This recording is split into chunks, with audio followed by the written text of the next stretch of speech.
A service of KIBMradio.com, the Internet's home for an all-old-time radio.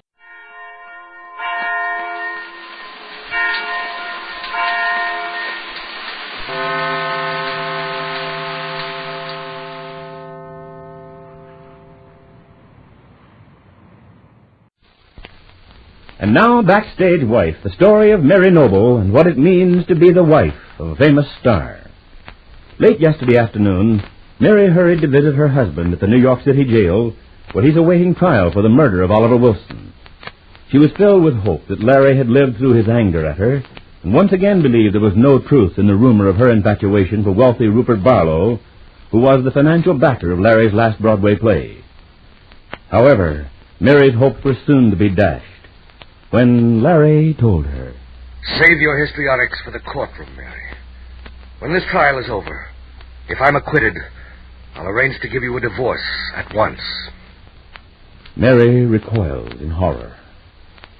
And now, sometime later, in her room in the little hotel in the mid-40s where she is staying, she's talking to her good friend Maud Marlowe. I couldn't believe my ears, Maud. It was just as though I'd been struck on the head the way Larry looked at me. The cold dislike. Oh, Mary. And I was so sure that everything was going to be all right. When he came to the visiting room there at the jail and the guard let him in, he rushed to me and took me in his arms. He was so wonderful, Maud. You don't know how grateful I was. Then after the door was closed, he just stepped back and said, "We needn't carry on the act any further." Well, Mary, you must admit he has reason to suspect your loyalty. But he mustn't be allowed to feel this way about me, Maud. He's got to be made to realize that it's all a great mistake. I agree that it's been a mistake. It's been a mistake from the very beginning for you to trust a man like Rupert Barlow. Practically everyone has tried to convince you on the subject, my dear, without result. Now you see for yourself what he's like. I hate him, Maud. I told him so when he called me the last time. I told him I never wanted to see him again as long as I live. Well, that's something, at least. But I doubt if it will convince Larry. It seems a little late. Particularly when you consider how violently he's been opposed to your seeing Rupert Barlow. But I haven't seen him since Larry told me not to. Now, just a minute, Mary. Let's go over the facts. It was only a few days after Larry made his declaration about you keeping away from Rupert, and what happened. Right there in the paper, beside Marty Rufus' gossip column, are 2 pictures of you and Rupert. Now, what do you expect Larry to think of that? It was ghastly, Maud. But Rupert explained how it happened. Oh, yes, Rupert is very glib with explanations, isn't he? It was Victor, that wretched chauffeur of his. He followed him around and waited his chance. And then had those pictures taken and sold them to Marty Rufus. When Rupert found out about this, he discharged Victor. How splendid of him, Mary. And what a remarkable coincidence that this peerless Victor should have been able to get 2 pictures of you with Rupert Barlow in such a short time. Doesn't it strike you as odd? Maud, I swear I don't know what to think. I don't know what to do. I only want Larry to believe in me again. I don't suppose it's going to be an easy thing for him to do. After that mix-up of the Christmas presents for you and Rupert's housekeeper, Julia Dixon. I didn't know anything about that, Maud. You know that I would never have accepted a valuable gift from Rupert. I don't know how he could have done such a thing. It couldn't have been another of Victor's little pranks, could it? What do you mean? Well, perhaps Victor bribed someone in the jewelry shop to send Julia Dixon's present here to you, and to send yours to Long Island, to Rupert's estate. I don't know how it happened. I have no idea. But it was a terribly unkind thing for Julia to do. And she brought that gift card to Larry. She must have known he'd be furious. It was monstrous of her. Larry's wretched enough as it is, waiting to be tried for a murder he didn't commit. I'll admit it's hard on Larry. It's a blow he didn't deserve, Mary. But it's bound to make him think that you've been lying to him about Rupert. But I haven't, Maud. I don't question you, my dear. But I must say you've been very indiscreet. You've allowed Rupert Barlow to create a bitter misunderstanding between you and Larry. The question is, how can we help Larry now? You go to him, Maud. Tell him that I may have been misguided in my friendship for Rupert Barlow, but I've never been disloyal. Try to make him understand. And what shall I say about the Christmas card? Tell him I had no idea he bought me anything. Tell him I was furious. and that I told him I'd never see him again as long as I live. I can tell him, Mary. The question is, will he believe it? He must, Maud. I can't bear the thought of acting as though we were devoted when there are people around, and then having him turn to me with icy contempt the minute we're alone. It's too horrible, Maud. It's like a nightmare. Well, I'll do what I can, Mary. I'll see him today, if possible. But I don't imagine I can change his mind in a moment's time. Your gallant friend, Mr. Barlow, has done his job too well.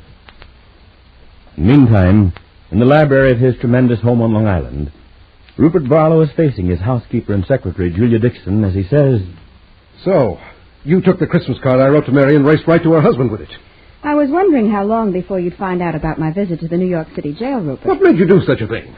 I just thought Larry Noble would be interested in the card. And so he was. You meddlesome idiot. Don't you realize the trouble you've made? Trouble? You mean that Mary is angry with you? Well, what do you expect? Well, I can't say I'm sorry. You may be a lot sorrier than you realize, Julia, if you don't watch your step. Is that a threat, Rupert? You take it any way you please. I will not have you interfering in my personal life. Is that clear? Oh, yes, it's entirely clear. But it's a little late for you to say that. It's 10 years too late. Do you realize that you've caused irreparable harm? Have I? Then she really is angry. Good. Julia, don't forget how closely you are involved in this murder trial. You can't frighten me, Rupert Barlow. I'm not trying to frighten you, Julia. I'm telling you straight out that you may live to regret your meddling. I don't understand. Then let me make myself clear. It is greatly to your advantage to have Larry Noble accused of the murder of Oliver Wilson. If you used your head, you'd see that as long as the prosecution insists he killed Wilson because he was insanely jealous when he found out about the fellow's secret marriage to Claudia Vincent, the more in the clear you will be. I have nothing to fear. Oh, no? Wasn't it you who brought Oliver Wilson back here from Bermuda? Wasn't it you who thought you could use him as bait so that I'd marry you? Well, what if I did? You found out that night at the theater how you'd been tricked. You found out it was because Oliver Wilson had run away with Claudia Vincent, thinking she was an heiress. What are you leading up to, Rupert? I'm reminding you that you're treading on very thin ice, Julia. I'm sure you wouldn't want me to admit on the stand that I saw you and Oliver together backstage shortly before his murder was discovered? That's a lie! You're trying to frighten me because you're furious I broke up your disgusting romance with Mary Noble. But you wouldn't dare tell such a lie about me. You wouldn't dare. Wouldn't I? How can you be sure, my dear Julia? And what makes you think it's a lie? You were with him, weren't you? It's a lie and you know it. You're hateful and cruel, rotten to the core. You wouldn't dare accuse me. You wouldn't dare! Rupert Barlow watches Julia Dixon as she rushes from the room, and he's still too angry to feel any remorse for his words. Later the same day, we find Maud Marlowe with Larry Noble in the visiting room of the New York City jail. And we hear her say, Well, Larry, now, what's all this nonsense about being devoted to your wife in public and disagreeable to her when you're alone together? I don't intend to be disagreeable, Maud. I just want Mary to understand that there's no need for her to continue with the act of loyal little wife when there's no one to impress. It's not very pleasant for her, Larry. You must know that. There's nothing pleasant about knowing that my wife has been carrying on a flagrant romance with a man like Rupert Barlow while I'm waiting on trial for my life. Mary swears that it's not true, Larry. She's begged me to convince you that she's never for a moment thought of anyone except you. You expect me to believe that, Maud? In view of the facts, after seeing the card Rupert wrote to Mary, after reading the sentimental words that went with the emerald bracelet. Now, I'm not saying that Mary has been wise in her friendship for Rupert, but I don't believe she's been disloyal to you. I'm sure she's believed right along that Rupert Barlow has been a devoted friend who has wanted to help her and you through this bad trouble. Oh, you know better than that, Maud Marlowe. But she hasn't accepted the bracelet. She had no idea Rupert would try to give her such a gift. Too bad she wasn't able to keep it without letting anyone know. Oh, that's not like you, Larry. Or possibly not. I've had to revise my personality considerably these past weeks. But it's a tiresome subject, Maud, and I don't want to talk about it. Well, what are you going to do about Mary? I'm going to let her stand loyally by during my trial, because my lawyer says it's vital to my case. I'm going to put on a perfect act of devotion to my wife. I'll keep her close to me all the time, and I'll look to her for encouragement when I take the stand. You'll find it'll be a very convincing performance, Maud. And I'm equally sure that Mary can carry out her part admirably. I know now that she has great talent as an actress. She managed to fool me completely. But Larry... Be sure to tell her that she has nothing to worry about. If I'm acquitted, I won't forget her help. She'll be suitably rewarded with a nice, easy divorce. Maud Marlowe understands the futility of saying any more. She begins to gather up her bag and gloves, ready to leave. Well, be sure to be listening tomorrow to Backstage Wife, the story of Mary Noble and her husband Larry Noble, famous Broadway star. And now stay tuned for X-1 on NBC. Countdown for blast off. X-5, 4, 3, 2, X-1, fire.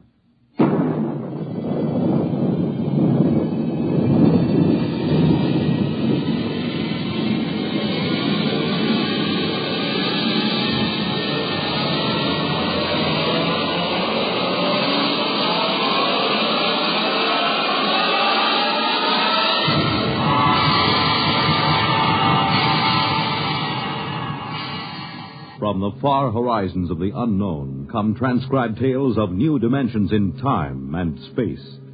These are stories of the future, adventures in which you'll live in a million could-be years on 1,000 maybe worlds. The National Broadcasting Company, in cooperation with Galaxy Science Fiction Magazine, presents X-1.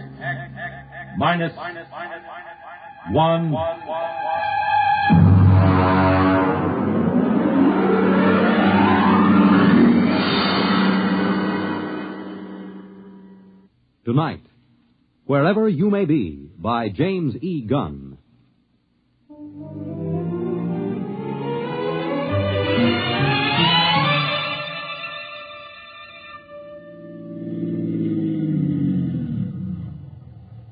Hey! Hey, you! A little girl! You on the fence! Yeah? Hey, kid, come here. Well, I'm right comfortable where I am. Listen, kid. Is there a service station on this road? Well, Merv Wheelock got a gas pump at the general store. Oh? How far is it? About 18 miles. Oh, that's a big help. Well, I don't know what else to expect in the middle of the Ozarks. You want me to help you, mister? No, just keep out of the way, kid. Ow! Well, there's nothing funny about that. You just gonna sit there and watch me sweat, kid? Oh, no. There'll be lots more to watch. Well, I don't know what's so amusing about watching a man change a flat tire. Ow! You sure you don't want me to help, mister? No, I'm perfectly capable of changing a tire by myself.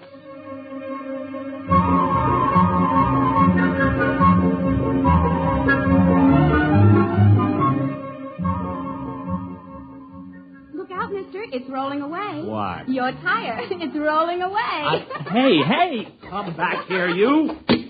Well, this is the most sadistic tire I ever... Now, stay put. Why don't you go home? Can't. Why not? I run away. Oh, that's tough. There. Now, listen, kid. You know a cabin about 15 miles up the road? I reckon. You know where the turnoff is? There ain't no turnoff. You just drive till the road peters out and you take the footpath. You gonna live in that place? Mm-hmm. Just for the summer. Oh. Well, so long, kid. Oh, mister. Hey, mister. Now what do you want? Well, nothing. Only you forgot your jacket. Oh, that does it. Where are you going? No place.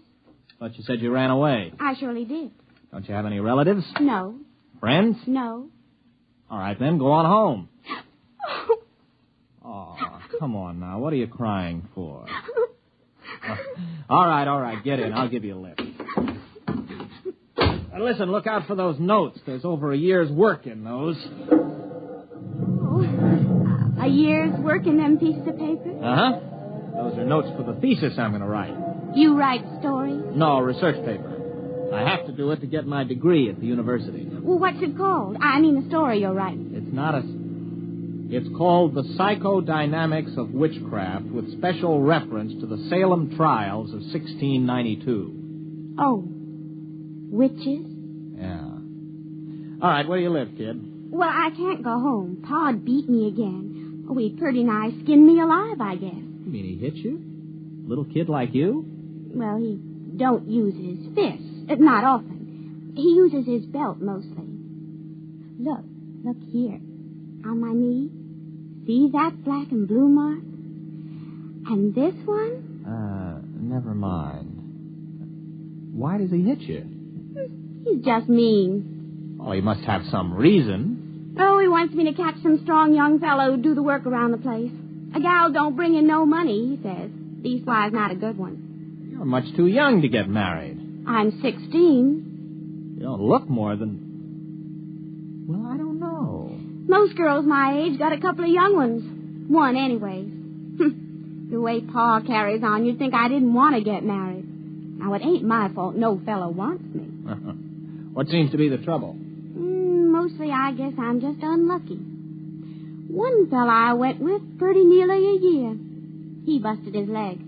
Another nigh well drowned when he fell in the lake. Now, it don't seem right they should blame me, even though we did have words. Blame you? Well, they say it's courting disaster instead of a gal. Fellas just stop coming round. You married Mr. Matthew Wright. No, I'm not married. Wright. Abigail Wright. That's right, Purdy. Abigail Wright? Oh, did I say that? Now, ain't that funny? My name's Jenkins.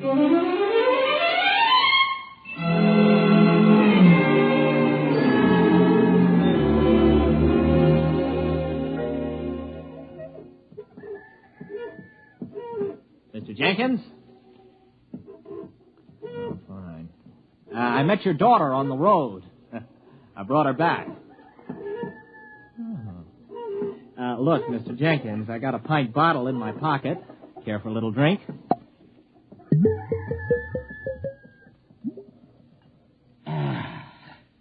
Terrible week. Well, I'm sorry. I repeat, I brought your daughter back. Why? Well, she had no place to go. She ran away. Now, look, Mr. Jenkins, I realize that teenage daughters can be a nuisance, and after meeting your daughter, I can understand how you feel. Still in all, she is your daughter. Got my doubts. Now, Mr. Jenkins, your daughter may have given you good reason to lose your temper, but beating a child is never sound psychology. Beat her? You mean wallop her, whale her? Man, I never laid a hand to her. I dasn't. But she said... Come in here. Oh, now, Mr. Jenkins, I assure you... Come in the cabin.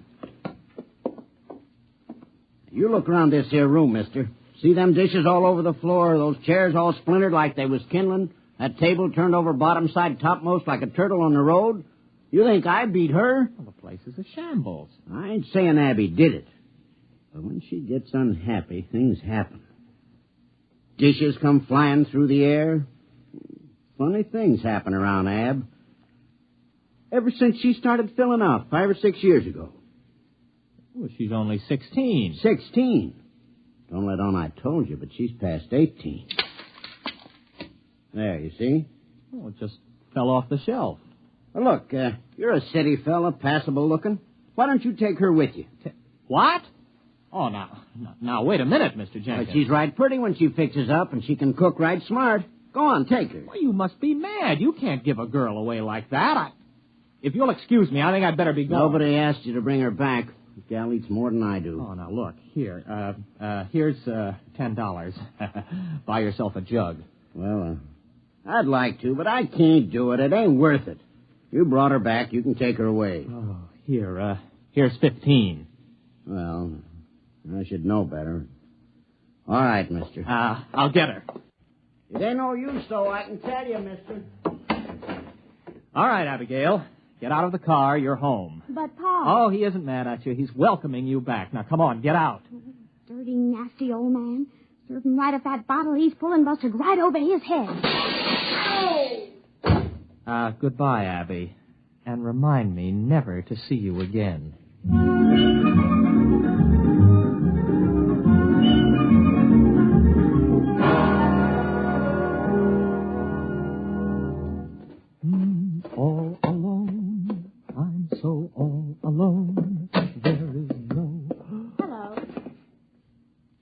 you doing here? Waiting for you. But listen, this is my cabin. I rented it. I know. What kept you? Well, what are you doing here? How did you get here? Oh, I reckon you're hungry. Look, why don't you sit down? Supper's about ready. Now, wait a minute. I came here by car. How did you get here? Well, I rode. Oh, it's lucky I did. This place needed a good sweeping. Is that your broom? I know. It was here in the cabin. Pa loaned me a mule. I let her go. She'll get home all right. But you can't stay here. It's impossible. What would people say? Well, who'd care? Pa don't. Oh, please, Mr. Wright, let me cook and clean for you. I won't be no trouble. Honest, I wouldn't. Oh, now, look, Abby, you're a nice girl, and I like you, but you'll just have to go back to your father. Do you understand? All right. What? What was that? What happened? Oh, look at that, the car. I must have left the brake off. You reckon it's hurt bad? Well, rolling down a 10-foot grade into a tree didn't help it any. Oh, well, I'm sorry, Mr. Wright. Are you? Well, anyway, it looks like you'll have to stay here tonight then, doesn't it? I reckon. I could have sworn I put that brake on.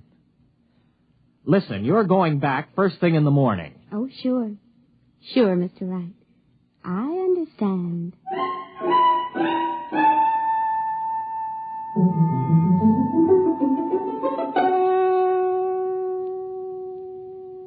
Abby, tell me something. Who wrecked your father's house? Libby. Libby, huh? Who's Libby? The other me. Mostly I keep her bottled up inside.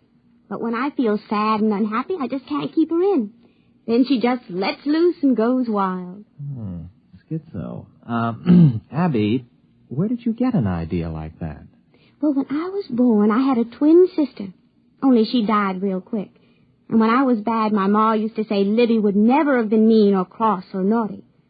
So when I'd done something bad, I started saying Libby done it. I guess after a while, I begun to believe it myself. Can you control it, Abby? Not much. You see, when I get feeling mad and mean, things just happen, that's all.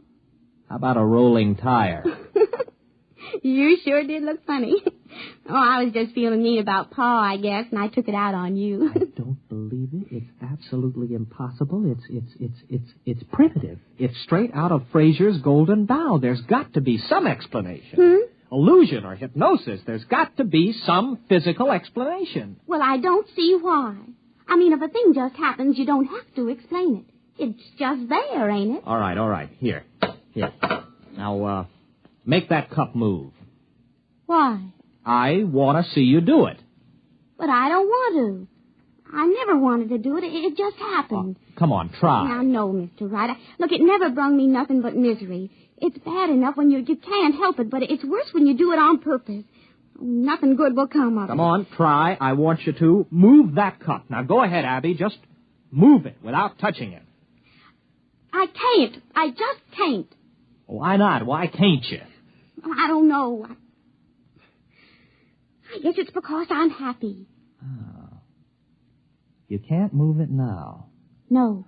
All right, then get your things. You're going back to your father right now. No, I ain't going. I can't. Listen to you. You're a stupid backwoods girl. Can't. What kind of a way of talking is that? You're going back to your father because you're an ignorant, dirty hillbilly. Abby, you did it. You did it. It came right at my head. Do I have to go back? Oh, no, sir. Not if you help me. Abby, I've got a hold of something here that... What a thesis!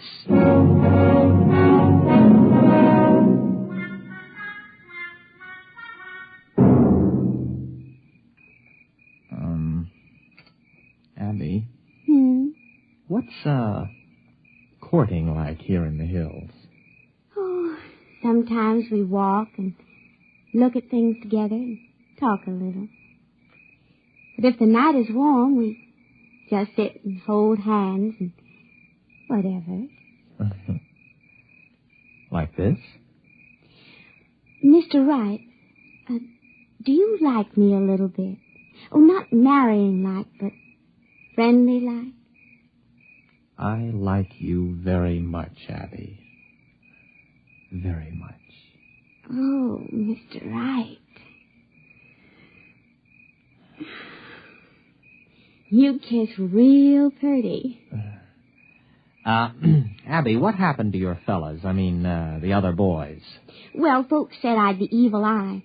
I mean, Hank fell off the roof and broke his leg, and Gene, well, he fell in the lake and liked to drown. It wasn't my fault it was after we'd had words, now was it? No.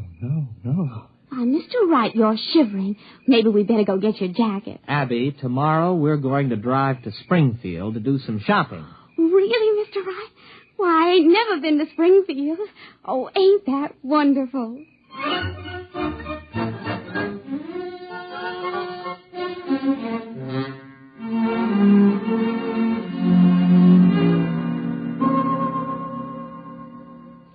Mr. Wright. Oh.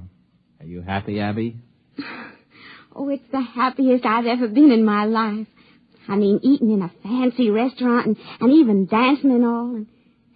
And now us just sitting here together in the moonlight. I never thought anything like this would happen to me. Abby, I'm afraid maybe you don't understand. Well, what do you mean, Mr. Wright? Well, you know that dress I bought you, that's for another girl. What? Oh, it's for another girl. I'm going to marry her. She's about your size, and I thought we could pick it out that way. Oh, no, Oh, Mr. Wright. Abby, wait a minute. Where are you going? Wait, I want to talk to you. No, I'm going to bed.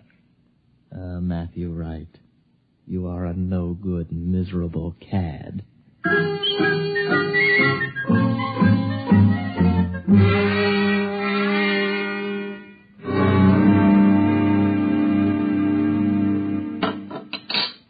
You want any more coffee? You still feel bad, Abby? You want me to move that cup for you today? I can do it real good. How do you know? Well, I just got a feeling. Look.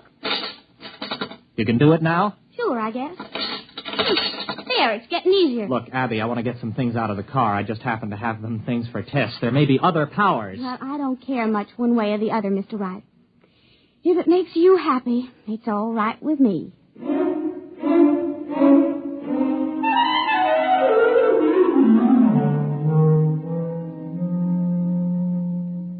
Abby? Abby, where are you? Abby, where did you go? Abby? Here I am, Mr. Wright. Abby, where were you? Springfield. But that's 50 miles. I know. I just kind of wished I was there, and then I was. I brought back a frying pan I admired in that hardware store window. Ain't it pretty? Got a real copper bottom. Didn't you have any trouble getting out of the store without anyone seeing you? Well, I was outside, but I could see in the back room somehow, too. I knew his name was Albert, and he was doing a crossword puzzle. Now, how could you tell all that? Well, I just kind of looked inside of his thinking. Like this.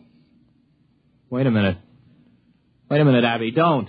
I could look right inside your thinking now, Mr. Wright. Abby, wait a minute. Abby? You wouldn't. You didn't. No. Now, wait a minute, Abby. You've got to understand. I understand everything you've been thinking, you devil. Well, there ain't nothing too bad for anyone to do that. Well, you've got to let me explain. You with your kindness and your city manners. How could you do it? You made me fall in love with you. It was just a trick. You just wanted to make me unhappy, that's all.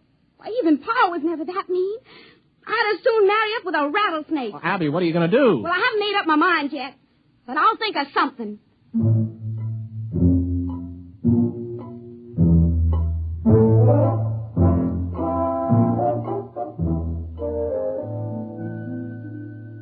Well, I've got to think of some way out of it. She's in that other room thinking what to do to me. I've got to think of some way. No, it's no use. As soon as I think of it, she knows. Oh, got to keep my mind busy. Mary had a little lamb. Its fleece was white as maybe if I could get her father. No. If there are 2 outs and bases loaded, or men on first and second, and a ball is hit, which, in the opinion of the umpire, can be handled by an infielder, the infield fly rule shall be invoked, and the batter is called out. The base runners may advance at their own peril. Their peril. I've got to think. No, I mustn't think. Oh, no, she's absolutely certain now she can do anything she wants to. I've got to act on the spur of the moment, keep my mind crowded with something else. Oh, it's a lovely day. Breathed there a man with soul so dead. 'Twas brillig and the slithy toves did gyre and gimble in the wave. Froggy went a-courting, and he did ride, sword and pistol by his side, ring Tom body Michicambo. Full fathom 5 my father lies, of his bones are coral made. Seabirds hourly toll his knell, hark, I hear them, ding dong dell. That's pretty. Abby! Where are we going? Oh, Abby. What are you doing here? I couldn't let you leave without me. I've got plans for you. Oh? Very interesting plans. But how could you tell I left? I was thinking all sorts of other things. Mm-hmm. Matt, you were thinking some of the cutest little rhymes. Oh, but that was on top. On top? Why, sure. Way underneath, I could hear plain what you were thinking about running away in this old car.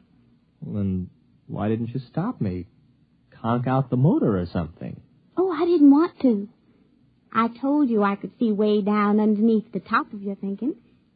And you know what I found there? All the time, even when you were making me unhappy to test all them strange things I learned how to do, way down deep, you're in love with me. I am? Surely true. So, we're going to get married. Are we? Mm-hmm. There isn't much you can do about it now, is there? No, I suppose not, but, you know, it's a frightening thought getting married to you, Abby. A wife who can read your mind and all the rest. Oh, I wouldn't worry about it, darling. Why, I can only do those things when I'm downright miserable. Everything will be perfectly all right. Just as long as you keep me happy.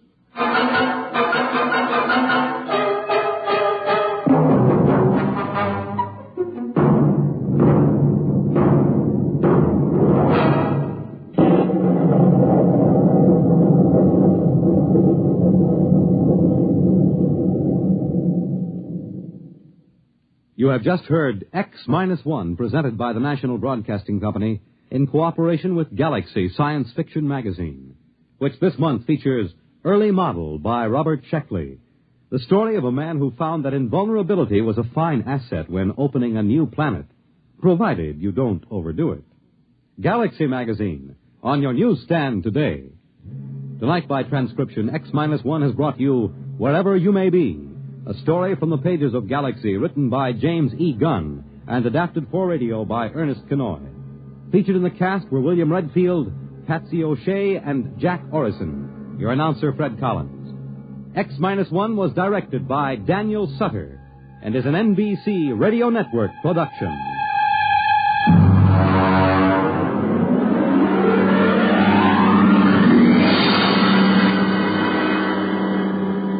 Be sure to hear X-1 1/2 hour earlier next week over most NBC radio stations. Check your local newspaper for the exact time. This is the NBC Radio Network.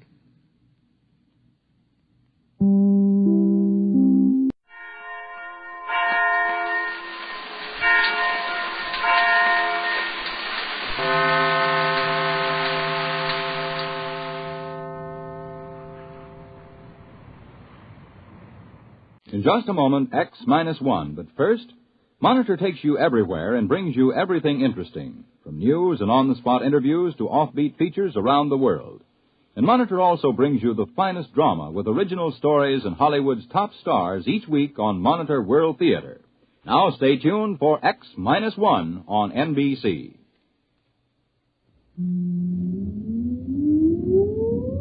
Countdown for blast off. X minus 5, 4, 3, 2, X minus 1, fire.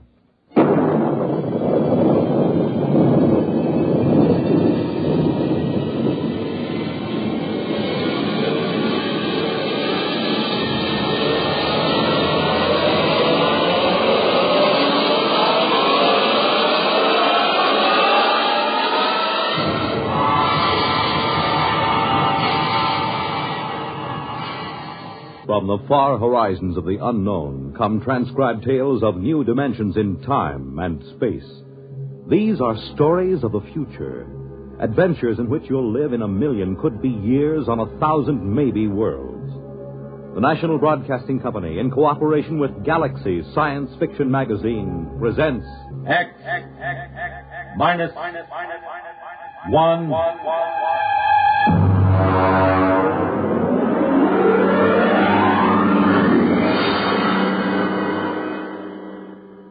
Tonight's story, Mr. Costello Hero, by Theodore Sturgeon.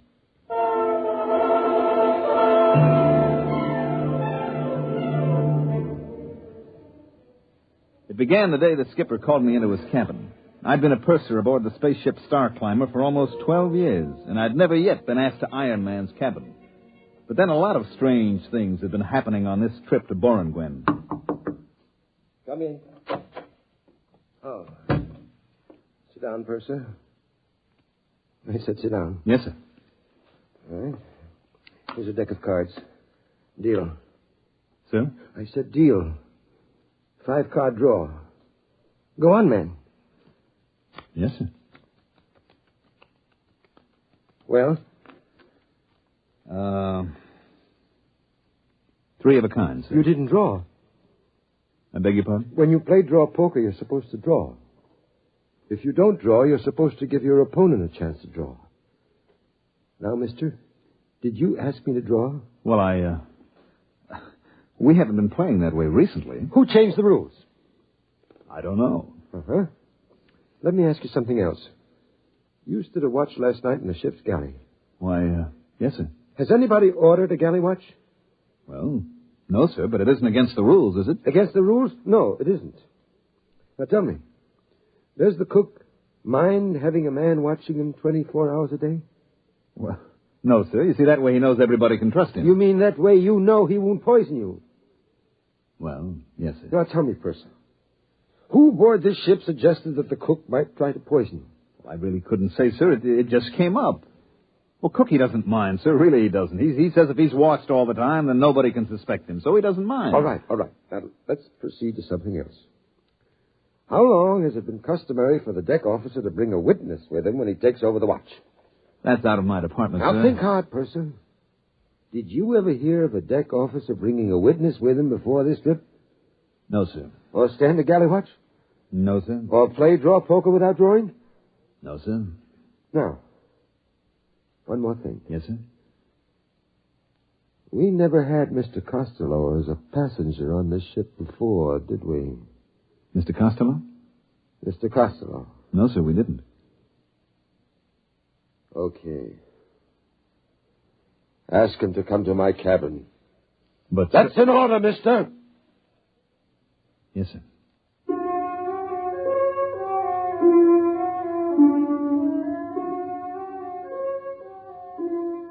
Let me tell you about Mr. Costello.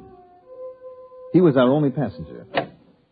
Hello, Mr. Costello. Hello, Purser. Oh, am I interrupting something? Not at all. Come sit down. I'm landing on Boranguen tomorrow, so I won't have much more chance to talk. Well, I'll finish this later, Mr. Costello. Nonsense. Honest men should be open with each other. Go ahead, show him what you discovered. Well... The Purser's a fine man. Oh. Well, Mr. Costello asked me to show him in the space code what a captain can and cannot do. Now, just a minute, Third. You wanted to show me, didn't you? Well, yes. So actually you're going over the limitations of a space captain's power of your own free will, right? Well, I guess so, sure. Sure. Tell the Purser the part that you just read me. Well, it's a sort of safeguard against letting the skipper's power go to his head. Like, suppose a time comes when the captain begins to act up, you see. The crew figures a lunatic has taken over the bridge. Well, the crew can send a delegate for an accounting. If the skipper refuses, then the crew can confine the skipper. Well, isn't there something about the proceedings having to be radioed at the time they happen? Now, there is a man who is absolutely fair. Witnesses for the watch, safeguards on the kitchen. I tell you, you're all good men here. Yes, sir, this is the safest ship I've ever seen. Gives a fellow a nice feeling to know he isn't going to get his orders wrong or accidentally find something in the food. Yes, sir. I wonder why we never thought of that before. Oh, I nearly forgot. Mr. Costello, the skipper, wants to see you in his cabin. Oh? Right away. I see. Will you come along with me just as a friendly precaution? You can wait outside. Well, in that way, both of us will know what happened. I'll never be able to say that you didn't give me the message, and you'll be able to say I went to see the skipper. Huh? Well, I guess so. You know, that this buddy system sort of makes everything safer, doesn't it? That's right, Purser. You can't do anything bad if you have a friend along to witness.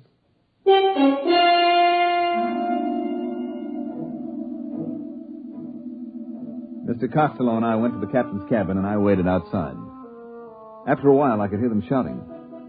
That is, I could hear the captain shouting. Mr. Costello never raised his voice. And let me tell you, Mr. Costello, that if my crew questions my sanity, they have legal recourse. But you can be sure that meanwhile, if a single man aboard questions my authority, he will learn that I am master of this ship, even if he must learn it at the point of a gun. Now, sir, get out. Wow. You okay, Mr. Costello? Yes, I'm fine. Did you hear anything? Well, yes, I did. Would you remember what you heard? I think so. Let's see. You see this little gadget, no bigger than a pocket watch? Yes, sir. What is it? Listen, I'll open it. If a single man aboard questions my authority, he will learn that I am master of this ship, even if he must learn it at the point of a gun. Whose voice is that? Why, it's the captain. Good man. But how? That's simple. You see, this little pin that I wear on my lapel here? This is a microphone. This watch is a magnetic recorder. I just use it as a toy, of course. Well, I'll be darned. You see, Purser, I'm a collector. What do I collect? Voices. Voices anywhere, anybody, anytime. Listen.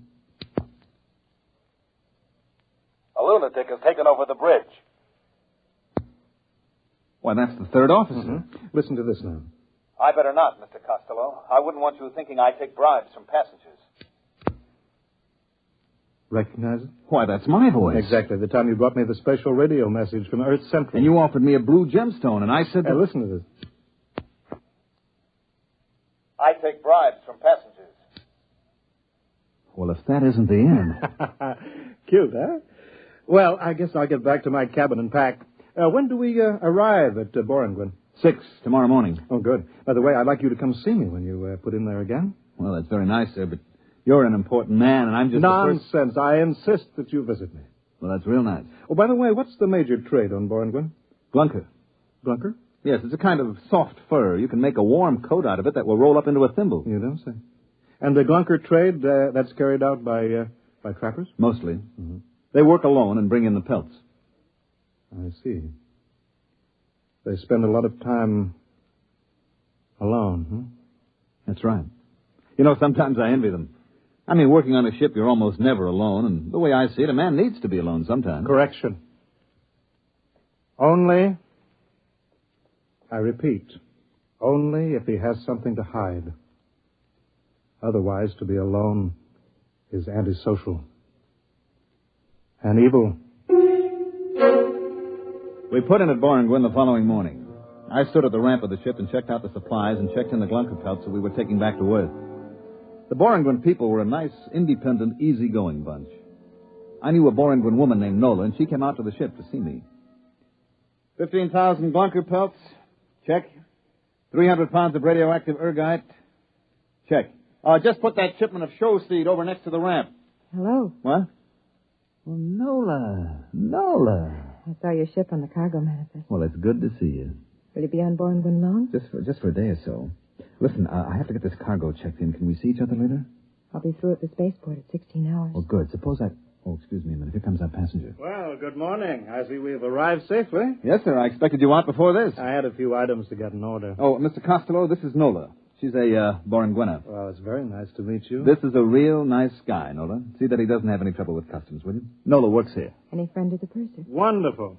Well, I'll say goodbye now. Remember to look me up, purser, next time you hit Borangüen. I will.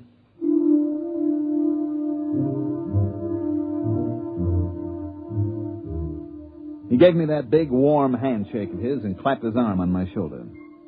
Gave you a good feeling to know that a big shot like Mr. Costello really liked you. I got the rest of the cargo checked in. Took maybe 3 hours. Then I was about to go in and ask the skipper for leave when a couple of guys with Space Bureau credentials came aboard. All right, that's it, boys. Close the hatches. Excuse me. Yes? Space Bureau. Is Captain Ireson aboard? Why, yes. You're the purser, huh? That's right. Something wrong? Would you mind answering a couple of questions? Not at all. Has the captain been behaving strangely this trip? Well, not strangely, exactly. Anything unusual? Well, no. He called me in for a card game. Mm-hmm. Does that happen often? No, never happened before. Was he upset? Yes, I guess he was. Okay. This gentleman would like you to answer a few simple questions. Meanwhile, I'll look up the skipper.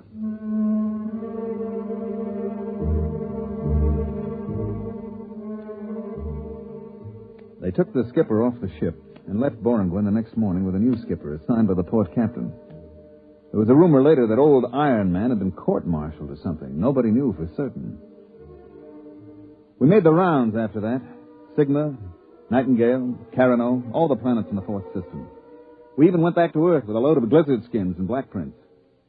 It must have been about, 16 months later that we made for Borangüen again. I was talking to the third officer. Purser. I'd like to talk to you. Go ahead. We land at Borangüen tomorrow. So? I don't like it. What's wrong with Borangüen? It's one of the best ports in the system. It was. What do you mean?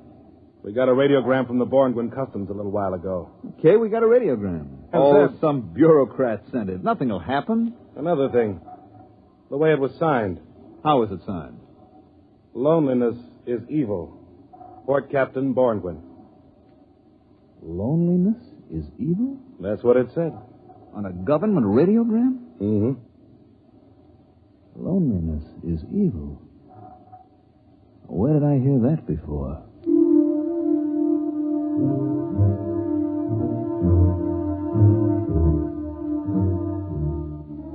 Well, we touched down on Borangüen at 1200 hours. What a change. The spaceport was deserted. The only people who came aboard were 2 agents from Customs. They censored our tapes and checked our written literature. I finally started a conversation with them. Excuse me, sir? Yeah? There is a Borangüena named Nola that used to work in Customs. I wonder if she's still there. I wouldn't know. Well, the reason I asked, she usually meets my ship when it comes in.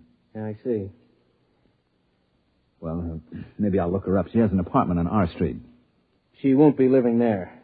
Try Central Barracks. Central Barracks? That big warehouse near the spaceport. I thought they stored the Glunker furs there. They don't use the warehouses to store things anymore. No? They need them for the people. The people? You haven't been on Borangüen since the Brotherhood movement? I haven't been here for 16 months. Well, you'll find that the people have moved into the warehouses now. Well, what about the apartments? What about the homes? They're used only for storage space. I don't get it. Look, we haven't got time to explain now. My partner and I have to get back to Central Control. Well, maybe I'll go to try and find Nola. Better take a companion. What for? They don't like soloists on Borangüen. Since when? Since Brotherhood. No ladder has a single rung, you know. So what? It takes 100 pair of hands to build a house. Okay. A single pair is useless. Not only useless, but evil. I don't get your drift. All humanity is made up of many parts. Any part that wants to go off by itself hurts the main thing. What good would your hand be if a single finger suddenly decided to go off by itself? Listen, is this a gag? It's deadly serious. Well, suppose I want to go off by myself. We'll help you. And suppose I don't want to be helped. Then you're a trapper, a glunker. You'll be sent into the bush country where the other soloists are sent. Holy smokes, this place has gone mad. Are you coming with us? Look, just suppose that I want to walk across the field to the warehouse by myself, all alone. You can try. But you won't get 2 steps before they pick you up. Take our advice. Get a companion.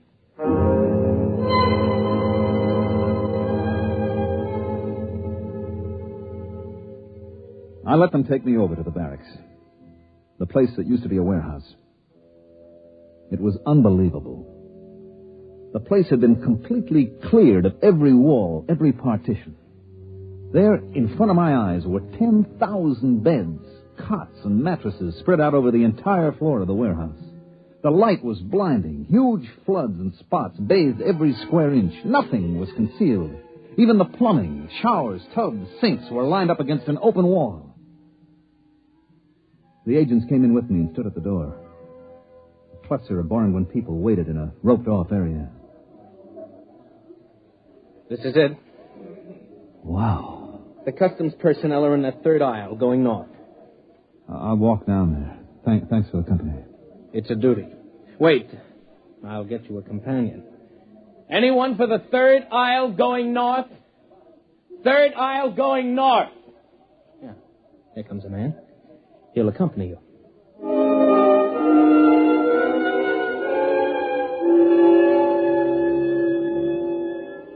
A small, frightened-looking man detached himself from the waiting group and went with me up the aisle of the warehouse. The sound, the smells were frightening. Thousands of people milling around. No privacy. Everyone terrified of being alone. I wondered how this had happened. Finally, after an hour of searching, I found my friend Nola. So that's the way it is on Boranguen now. Nobody seems to know just how it happened. Just seemed better to be with somebody all the time. Then nobody could accuse you of doing anything wrong. But somebody must have started these accusations. Somebody must have put the fear into people. I don't know. It started with the Glunkers. The fur trappers? That's right. We began to hear things about them.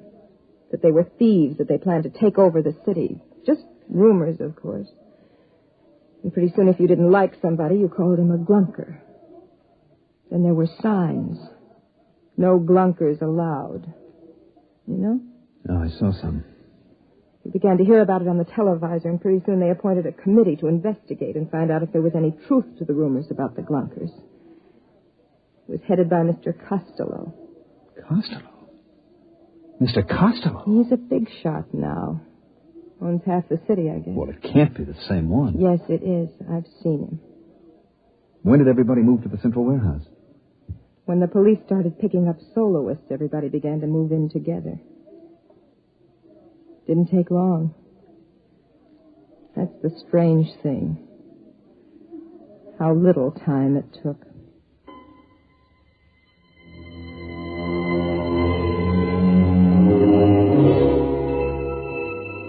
I talked to Nola for a while, then I couldn't take it any longer. I had to get out to get away by myself. I found somebody who was going toward the exit, and after a while we were standing outside the warehouse entrance.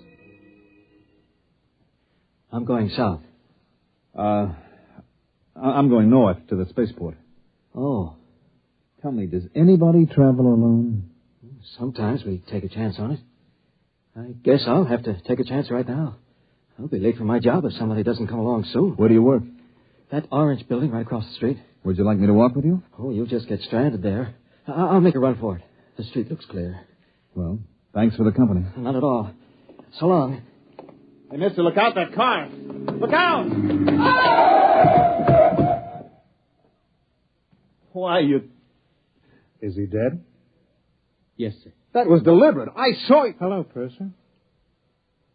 It's Mr. Costello. Yes, sorry about the accident. My chauffeur was...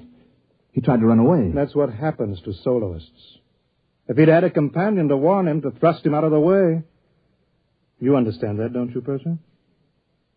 I don't know. Climb into the car. You can't go wandering about Boranguen alone. Well, Police will take care of the body. It's all right. Okay, if you say so, Mr. Costello. Drive to the spaceport. Yes, sir. Well, what do you think of our little planet? Well, I knew you'd like it. Just think of it, Purser. All humankind, a single unit. Yes, this is a people that has found the truth. It awes me, makes me humble. Speak up, man. I'm your friend. Well, I was going to say, I'm not sure I like it. Well, take your time. Nobody has to make a man see the truth. Is that right? Well... That's right, isn't it? Yes, I guess it is. Fine. Yes, only the trappers refuse to see the truth. Are they really dangerous? Dangerous? They go out and spend weeks alone by themselves, don't they? Alone with their own evil thoughts. Evil thoughts? We all have them, you know. Even you. For example, you remember this? Well, Well, this should refresh your mind. Listen to this. I take bribes from passengers. Your voice, Purser, and a very evil thought, too. But that isn't what I said. That's what's on the tape, Purser. Now, then, I wouldn't use it against you, of course. Mr. Costello, what is it you want from me? Nothing. Absolutely nothing. Well, a minor favor, perhaps. Go on.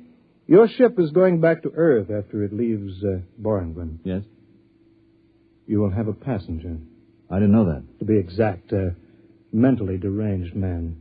Who is he? His name is Hines. He's been the Earth consul here on Bornglin. He's been recalled to Earth to report. You said he was mentally ill? He is, but the Earth government doesn't know him. Well, what can I possibly do? I wouldn't want Mr. Hines to go back and tell them a lot of lies about what's happened on Bornglin. Well, Purser, I want you to put this capsule into Mr. Hines's food. What is it? Sleeping potion. You think I'm a murderer, Mr. Costello? Purser, do you know what will happen if this tape recording of your voice is sent back to Earth? Do you know what they do to pursers who take bribes? You'll be court-martialed. You'd use it? Only in the interests of protecting our happy society. Now then, will you see that Mr. Hines is properly sedated? You can get 10 years of Uranus. Well, Purser? Give me the capsule. Good. Ride over to the ship, driver.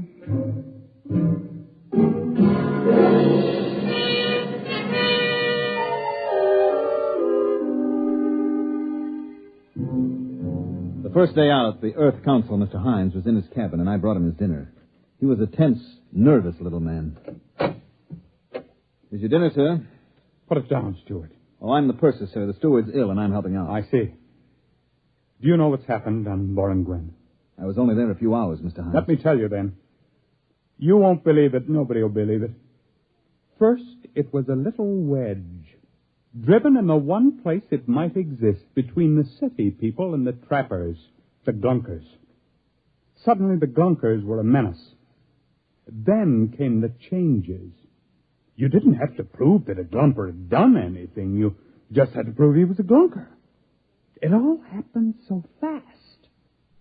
Pretty soon you were afraid to be alone for a second. There was a man named Costello. He came from Earth. I know him. You know him? He went to Bornglin on this ship. Then you must be the one. The one? Which one? Who testified against your captain for the court-martial. What? There was a tape recording, your voice and the voice of the third officer. Costello had them. He used them to send the skipper to Uranus? I didn't know. You must have known. What's happened to us? What's happened? What?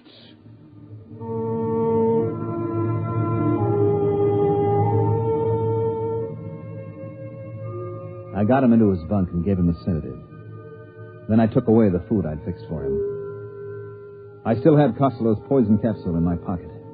I went down to the radio room and sent a message to Earth headquarters. 2 days later, we landed. Mr. Hines told his story and I told mine. I showed them the poison capsule and told them what had happened to the skipper and about the tape recorder. Within 24 hours, a task force of the Earth fleet was on its way to Bornglin. It wasn't much of a battle, they tell me. The Bornglin army didn't have its heart in it. That was, 20 years ago, I guess. About Mr. Costello? I met him again last week, right here on Earth. Funny thing, I was sitting in Central Park on a bench. Well, if it isn't the purser. I'm sorry, I don't believe... Look closer. Don't you recognize me? No, Why, Mr. Costello. I thought You thought I was on Uranus? I was. I served 20 years. Mind if I sit down? It's a free Earth. You know, I'm glad I ran into you. I think you may be just the man that I need. Need? Yes. Let me show you something. Here, in this pouch. Recognize these? They're just live ants. Exactly. Let me dump them out on the ground. Won't they crawl away? They'll come back. Watch. You see, I put a little piece of this bread in the pouch, and I lay it on the ground. See how they crawl back? Yes, all except that one. He's interested in that dead caterpillar. Yes. You see, about 1 in 30 I discovered will eat something different. Break away from the pack. So what? Don't you see, man? If we can find a way to make the others turn on that 1 in 30, if we can make the bread eaters think that the caterpillar eaters are dangerous... But they're not dangerous. They're just different. What's the difference? Just so we can get the bread eaters scared enough. They'll turn on the others. And then? And then we can make them do anything that we want. You see what I'm driving at? If you think of these ants as people... Well, where are you going? I'm leaving, Mr. Costello. Why? Doesn't what I say make sense? Yes, it does, Mr. Costello, except for one thing. What is that? I'm no ant. So long, Mr. Costello.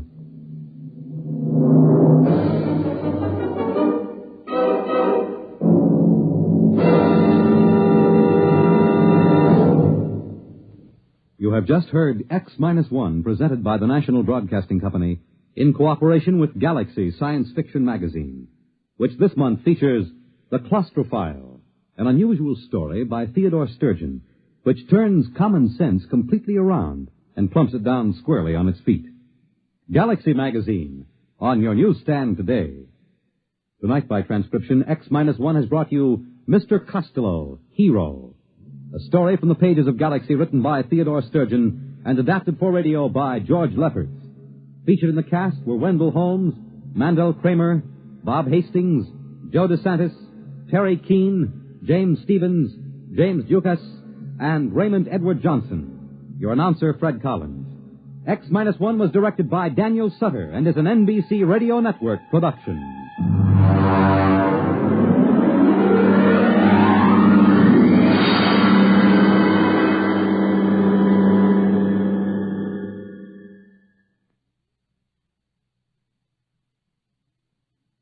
Follow the news with Chet Huntley tonight on NBC Radio.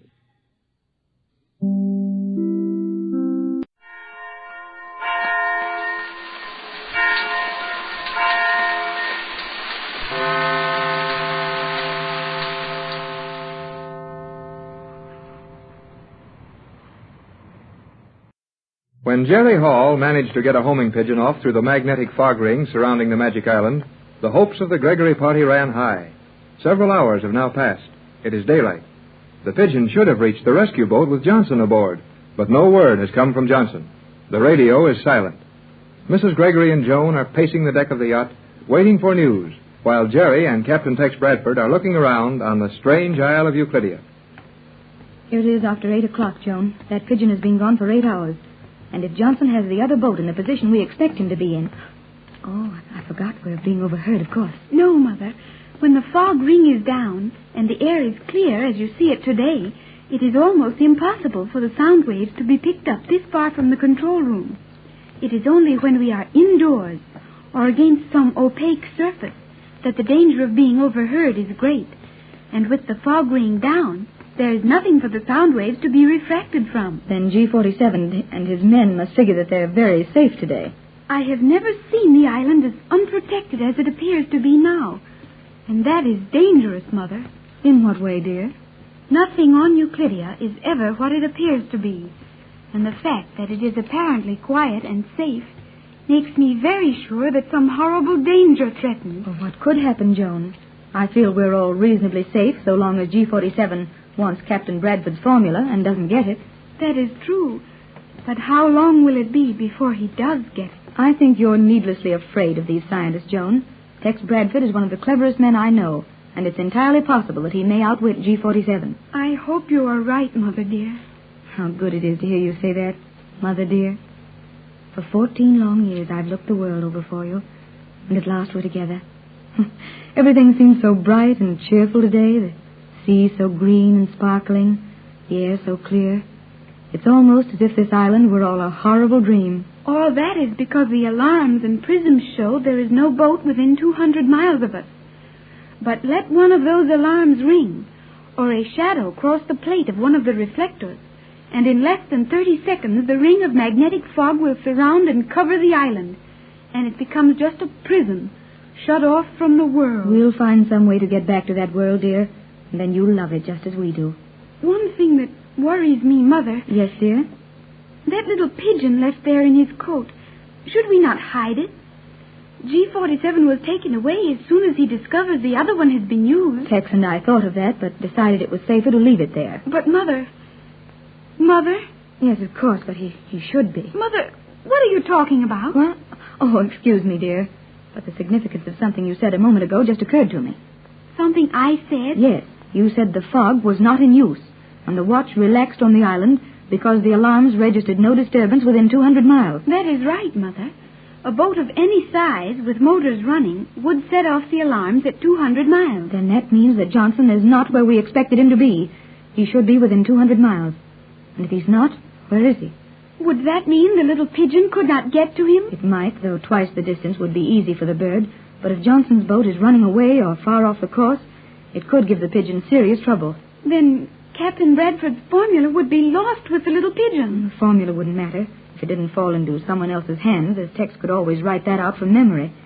But I would hate to lose the little Homer. We've used them all over the world and never lost one. Mother, this Tex you call Captain Bradford, his name is Charles Bradford, is it not? Yes, dear. Tex is only a nickname. Most of the captain's old friends call him that. I think he learned to fly in Texas during the war. And your name is Patricia. Yet Captain Bradford calls you Pat. Is that also a nickname? Yes, dear. Pat is short for Patricia. Well, then I want a nickname also. The captain is Tex, you are Pat, Gerald is Jerry, and I want to be... It is not so easy to make a nickname for Joan, is it? I want to hear your name, Joan. It's both short and pretty, and I like it. It is a nice name, Joan Gregory. And you gave my name to this beautiful boat. You are a wonderful mother. Hey, Mrs. Gregory, Joan, where are you? Back here at the stern rail, Jerry. Okay, come up. That Jerry is such a noisy boy, Mother. But I like him. He always wants to laugh and make fun of things. Jerry's a fine, happy lad, and Tex and I are glad we brought him. Oh, boy, have I got some news. Captain Bradford sent me over here to tell you folks about it. He'll be along in a minute. What is it, Jerry? You have a happy sound in your voice, Jerry. It must be that you have good news. Has Tex found out something to our advantage? He sure has. But we'd better get in the cabin, Mrs. Gregory. It is perfectly safe to talk here, Jerry, when the fog ring is down. That's what you think. But when I was over in the sound chamber with Tex, we heard you and Mrs. Gregory talking about the pigeon. Oh, then we said too much. Oh, you didn't say anything G47 didn't know already. He saw there was only one pigeon at daylight, and of course he tumbled quick that the other one had been sent away. He just laughed at us. Then what could you have to tell that would be good news? Well, come inside the cabin where we'll be safe with the opaque cloth. Right. Then I'll tell you about it as much as I can till Tex gets here.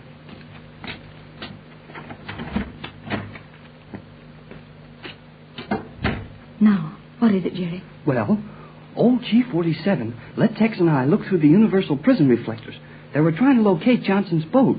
They got wise about the boat as soon as they noticed the pigeon was gone, I guess. And could you see the boat, Jerry? Yeah, that's why old G47 is up a tree. G47 is up a tree? Oh. Where is the tree, Jerry? Forget it. I mean, it's got G47's goat. Got his goat? But G47 has no goat. Never mind, my dear. Just let Jerry tell his story. Gee, thanks, Mrs. Gregory. I can't teach English and tell a story at the same time. Now, look. G47 is worried because a boat got inside the 200-mile alarm limit without setting off the alarm. And it's Johnson's boat, too, I guess. But Tex wouldn't say a word in front of those scientists over there. Just look wise. That doesn't sound just right, though, Jerry. Johnson would have been tearing along with his motors wide open, and that alarm would surely have picked it up. Can't that boat be used as a sailboat? Why, of course, it's equipped with sail as an emergency measure, but I still... But nothing. Johnson's got the sails up. The motors ain't working, and he's sneaking within 200 miles of here. That is remarkable, Jerry. Could you see the boat plainly in the reflectors? Yeah, we could see it all right. But that's where the big laugh comes in, and old G47 is stuck. I can't see why you feel so cheerful about it, Jerry. Joan has told us that their aeroplanes will do 500 miles an hour. Yes, Jerry. And if Johnson's boat has been located within 200 miles of here, it will be an easy matter for G47's men to go out and destroy it and be back here in less than an hour. Well, I guess it would be, if G47 wanted to destroy it. Jerry, what do you mean? Well, what I mean is... Oh, here's Tex now. He can tell you better than I can. Well, Jerry, I see you've started on the news. Well, he hasn't told us enough to do us any good, Tex. Is your Mr. Johnson's boat really within the 200-mile limit, Captain? Yes, and our scientific friends don't seem to know just what to do about it. But, Tex, they'll attack Johnson, won't they? I think not. I dropped a hint or two as to what would happen if they did. But, Captain, it would be very easy for these Euclideans to destroy one boat without danger to themselves. Sure, but that's the catch in it, Joan. They don't want to destroy it. G47 figures that Johnson has come to rescue us, and that he will have all our valuable equipment on board, including the materials necessary to compound my formula. And naturally, he wants those materials. Then why doesn't he just capture the boat and take what he wants? Though he wouldn't find it on board, would he? No, but as I started to tell you, I dropped a small hint that spoiled all their plans, and will hold them steady for a while, I think.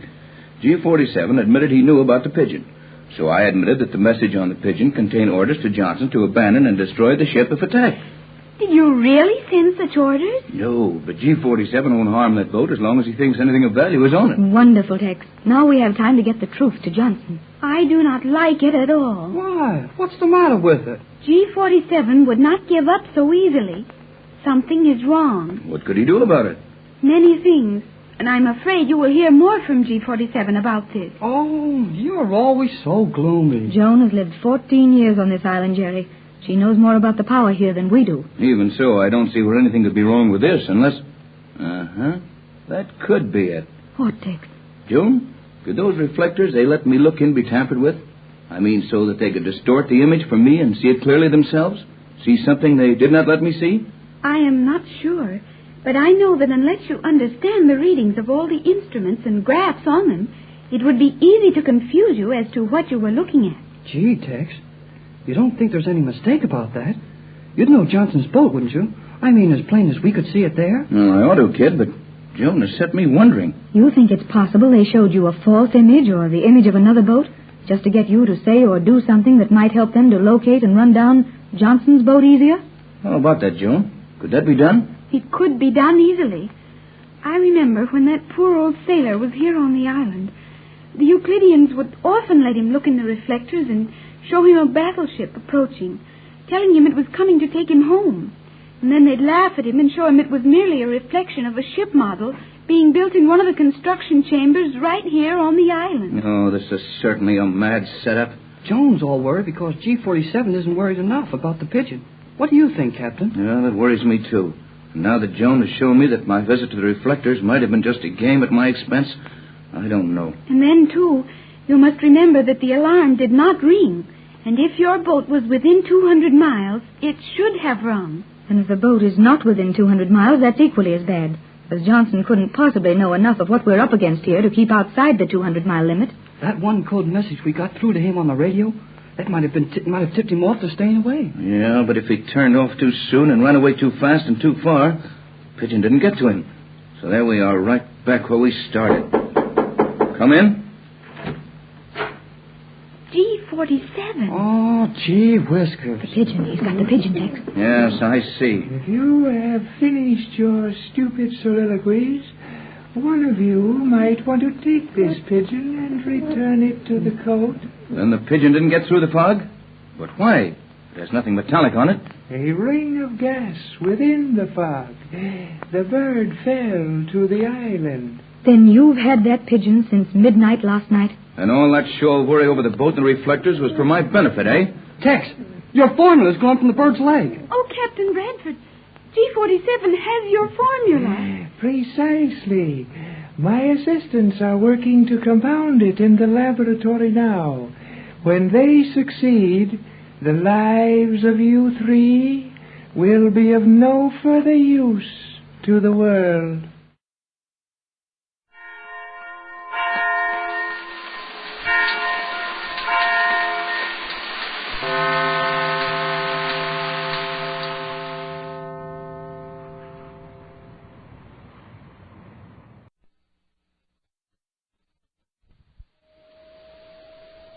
The program you are about to hear is largely fiction, science fiction. We make no guarantees, however, how long it will remain fiction. Exploring tomorrow.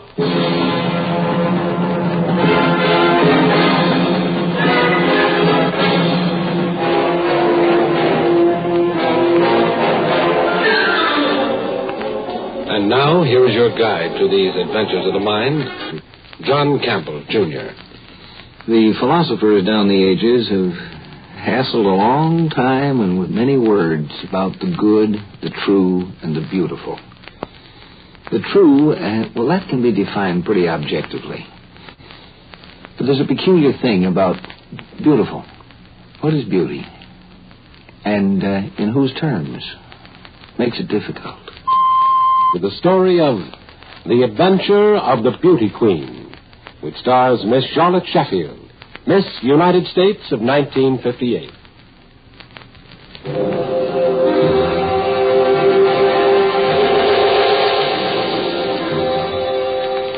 Beauty is a much more complicated problem than the question of truth, actually.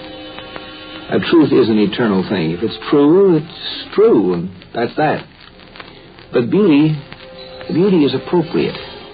It changes as the situations change. It changes with time. I wonder how our own concepts of beauty, that is, our human race's concepts of beauty, will change as time goes by. Let's suppose that a famous young woman of our time, Miss United States, if you like, is awakened in her sleep by an alien presence, a strange force she feels but cannot see. It's something she knows is there.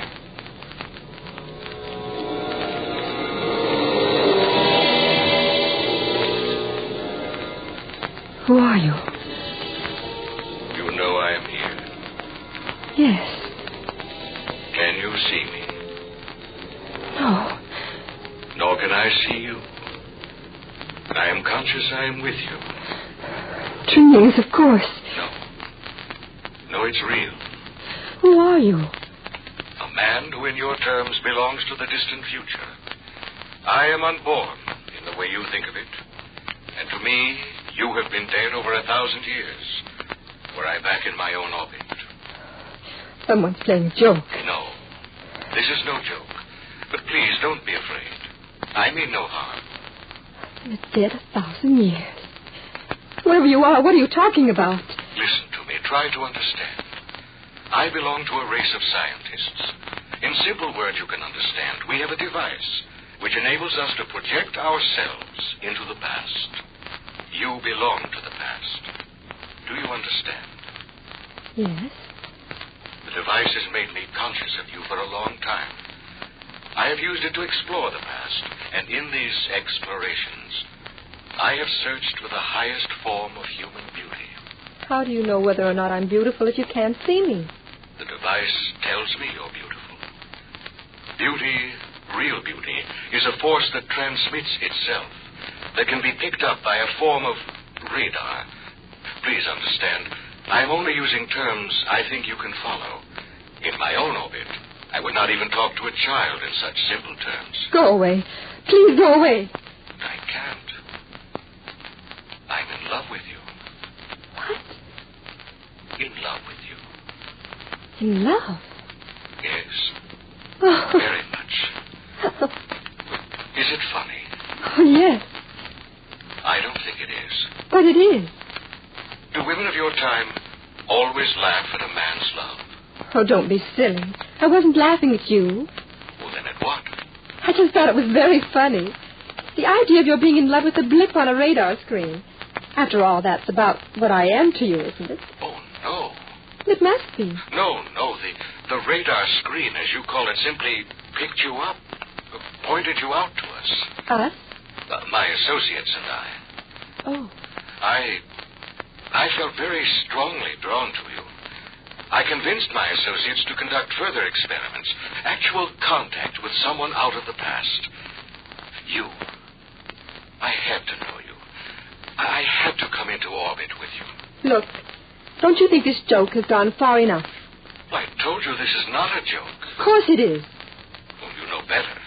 Oh, don't you suppose I know what's going on? Well, I should have thought of it a long time ago. What is going on? Why, it's very simple. Someone installed a radio pickup in this room. And you're talking to me through a microphone. Talking to you? You are, aren't you? Oh, no. What do you mean, no? I'm not talking to you in the way you think I am. I'm projecting to you. Oh, please stop this. It's not your voice I hear. I'm receiving impulses from you, not actual words. The device I mentioned interprets the nature of your impulses, translates them into my language. It does the same for you. It's true. I don't hear your voice. Not as a sound, I mean. You begin to realize. Please stop. No, don't be afraid. Don't be afraid. You must be insane to say that. I'm scared out of my life. I want to scream. I'm afraid to. I'm not even sure I'm awake. I'm not even sure I'm alive. You're alive. In your century. Now, understand what I'm telling you. In a moment, you'll be drawn out of your orbit, projected into the future, into my orbit. I want to see you. I want to see if you're as beautiful as your impulses say you are. If you are, I'm afraid I'll keep you where I am in the future. No, I don't believe any of it. You're mad. Whoever you are, you're quite insane.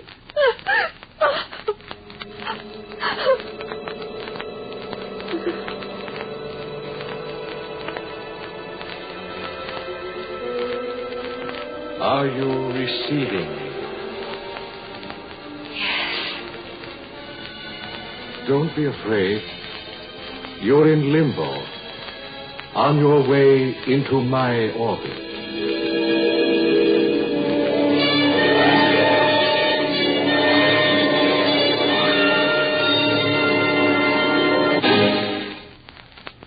Exploring Tomorrow continues in just a moment.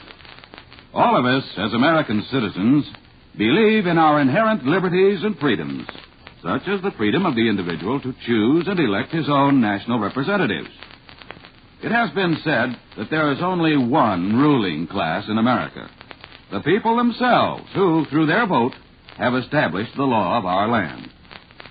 The real importance of this freedom depends on our accepting the responsibility not only to know what we are voting for or against, but also to choose our leaders for the best interests of the nation. So, accept your responsibility and ensure your freedom.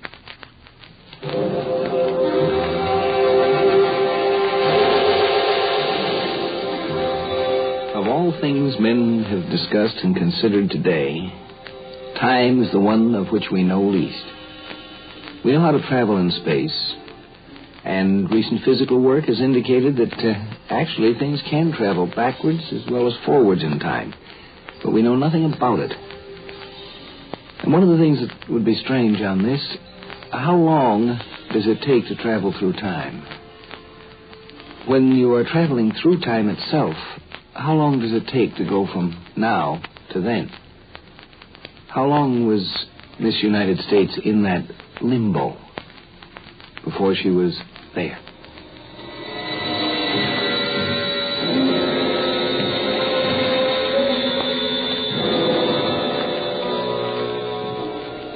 I'm talking to you.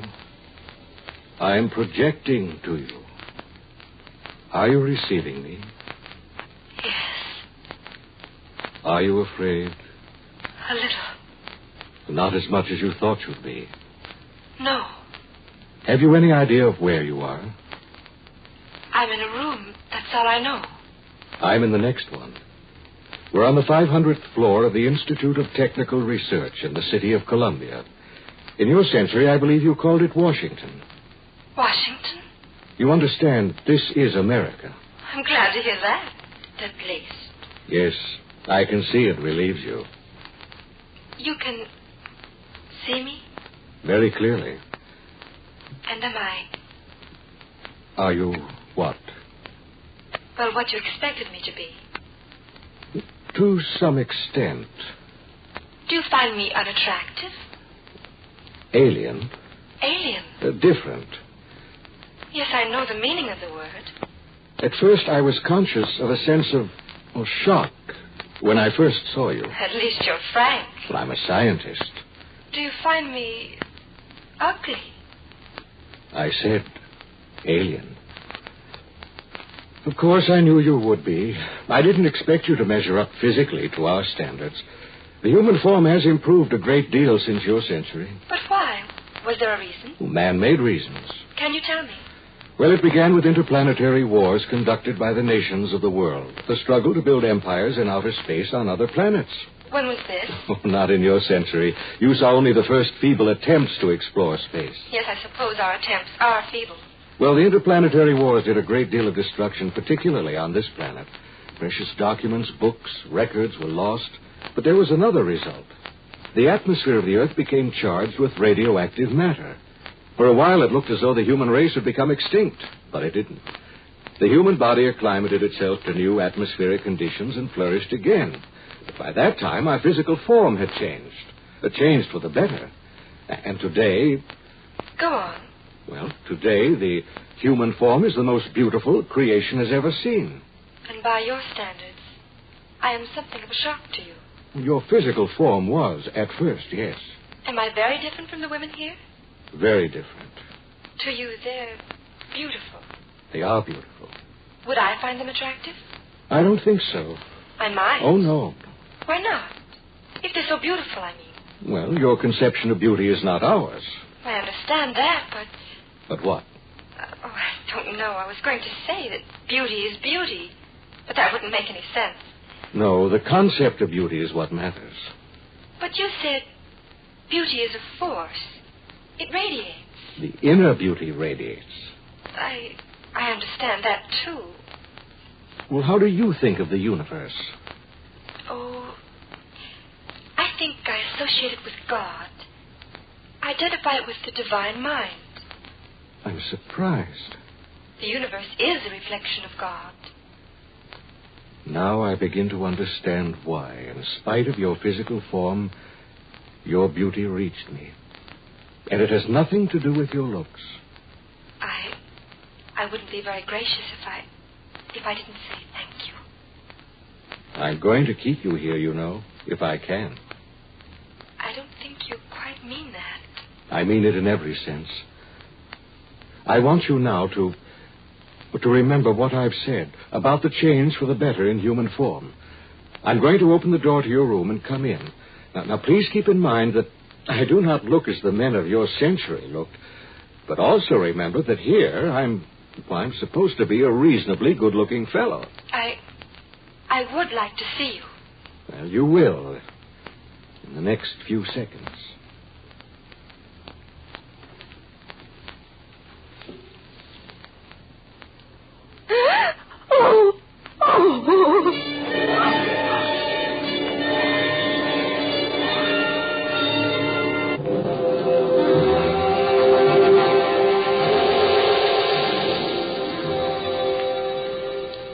That which is beautiful and befitting, appropriate, depends on the environment it's in. The future people had to undergo some rather complete changes to meet the environment that, shall we say, we, their ancestors, had imposed on them. A little too much radioactivity. And that which was beautiful is no longer befitting. The thing that is now befitting we might not think of as particularly beautiful. Is it so bad? I'm sorry. I should not have exposed myself to the shock you feel, to the revulsion you feel at the sight of me. Oh, I'm sorry. I should have known. Forgive me. I just can't look at you for a moment. I have to adjust. There's a window behind you. You can look out. Oh, thank you. Please, don't resent me. No, I was just wondering if you have any idea how incredible to me your revulsion is. Yes, I think I have an idea. You must overlook what sounds like vanity, but I have to repeat what I told you before. I'm supposed to be more than passably good-looking. Yes, I understand. But you can't stand the sight of me. Give me a moment. Are you looking at me? Yes. Does it still hurt you? No. No, I'm too conscious of your inner beauty. I'm very grateful. I'm curious about something. Yes? Are you conscious of any of my impulses? I think so. Do you find them hostile? No. Alien? No. Do they cause you any fear? I don't think so. Well, forgetting how I appear to your eyes, do you like me? Yes. Yes, I think you must be a very nice person. The curious thing is... Yes? I was going to say, the curious thing is I'm still in love with you. You mustn't be. Perhaps love is a dimension. I don't know. I'm too confused to think about it. Or perhaps it's an orbit we enter or leave. I don't know either. It was just a thought. You can't examine love through a microscope, can you? Well, it's been exposed to every kind of study for centuries. Even the people of your time knew its reactions to be purely chemical. Of course, your poets didn't agree, but then neither do ours. Do you have poets? Oh, yes, we have them. They resist us.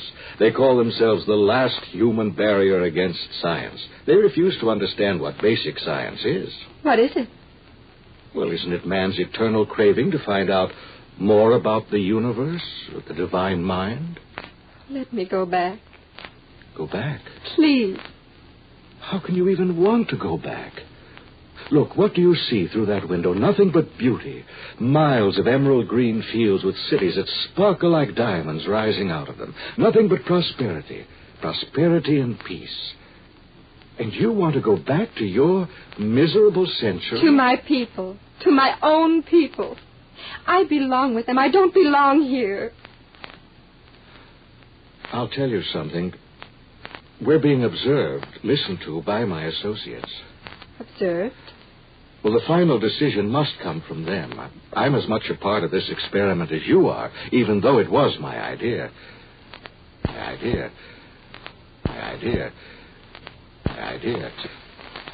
Now that we've succeeded in drawing you out of your orbit into ours, I don't think our science will release you.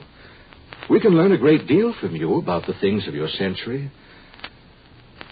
Besides, I love you. I want to keep you here. Please! Please don't touch me! Please don't touch me!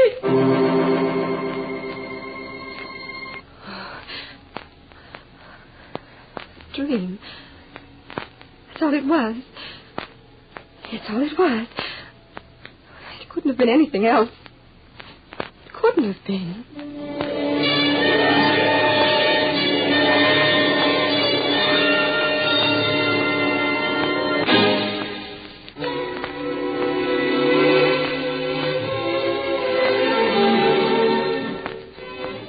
There are parts of beauty that are eternal, that are not like the physical that changes, but the beauty of a true and honest personality.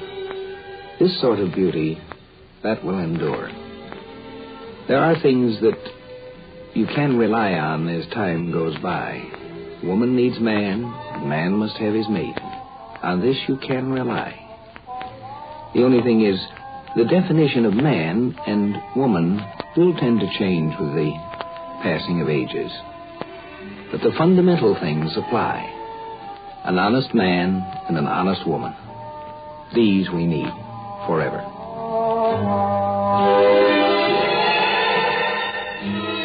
Join us for a fascinating adventure in Exploring Tomorrow. Heard in our cast tonight were Brett Morrison and the real Miss United States of 1958, Charlotte Sheffield. Script was by John Fleming. Produced and directed by Sanford Marshall here in New York. Guy Wallace speaking.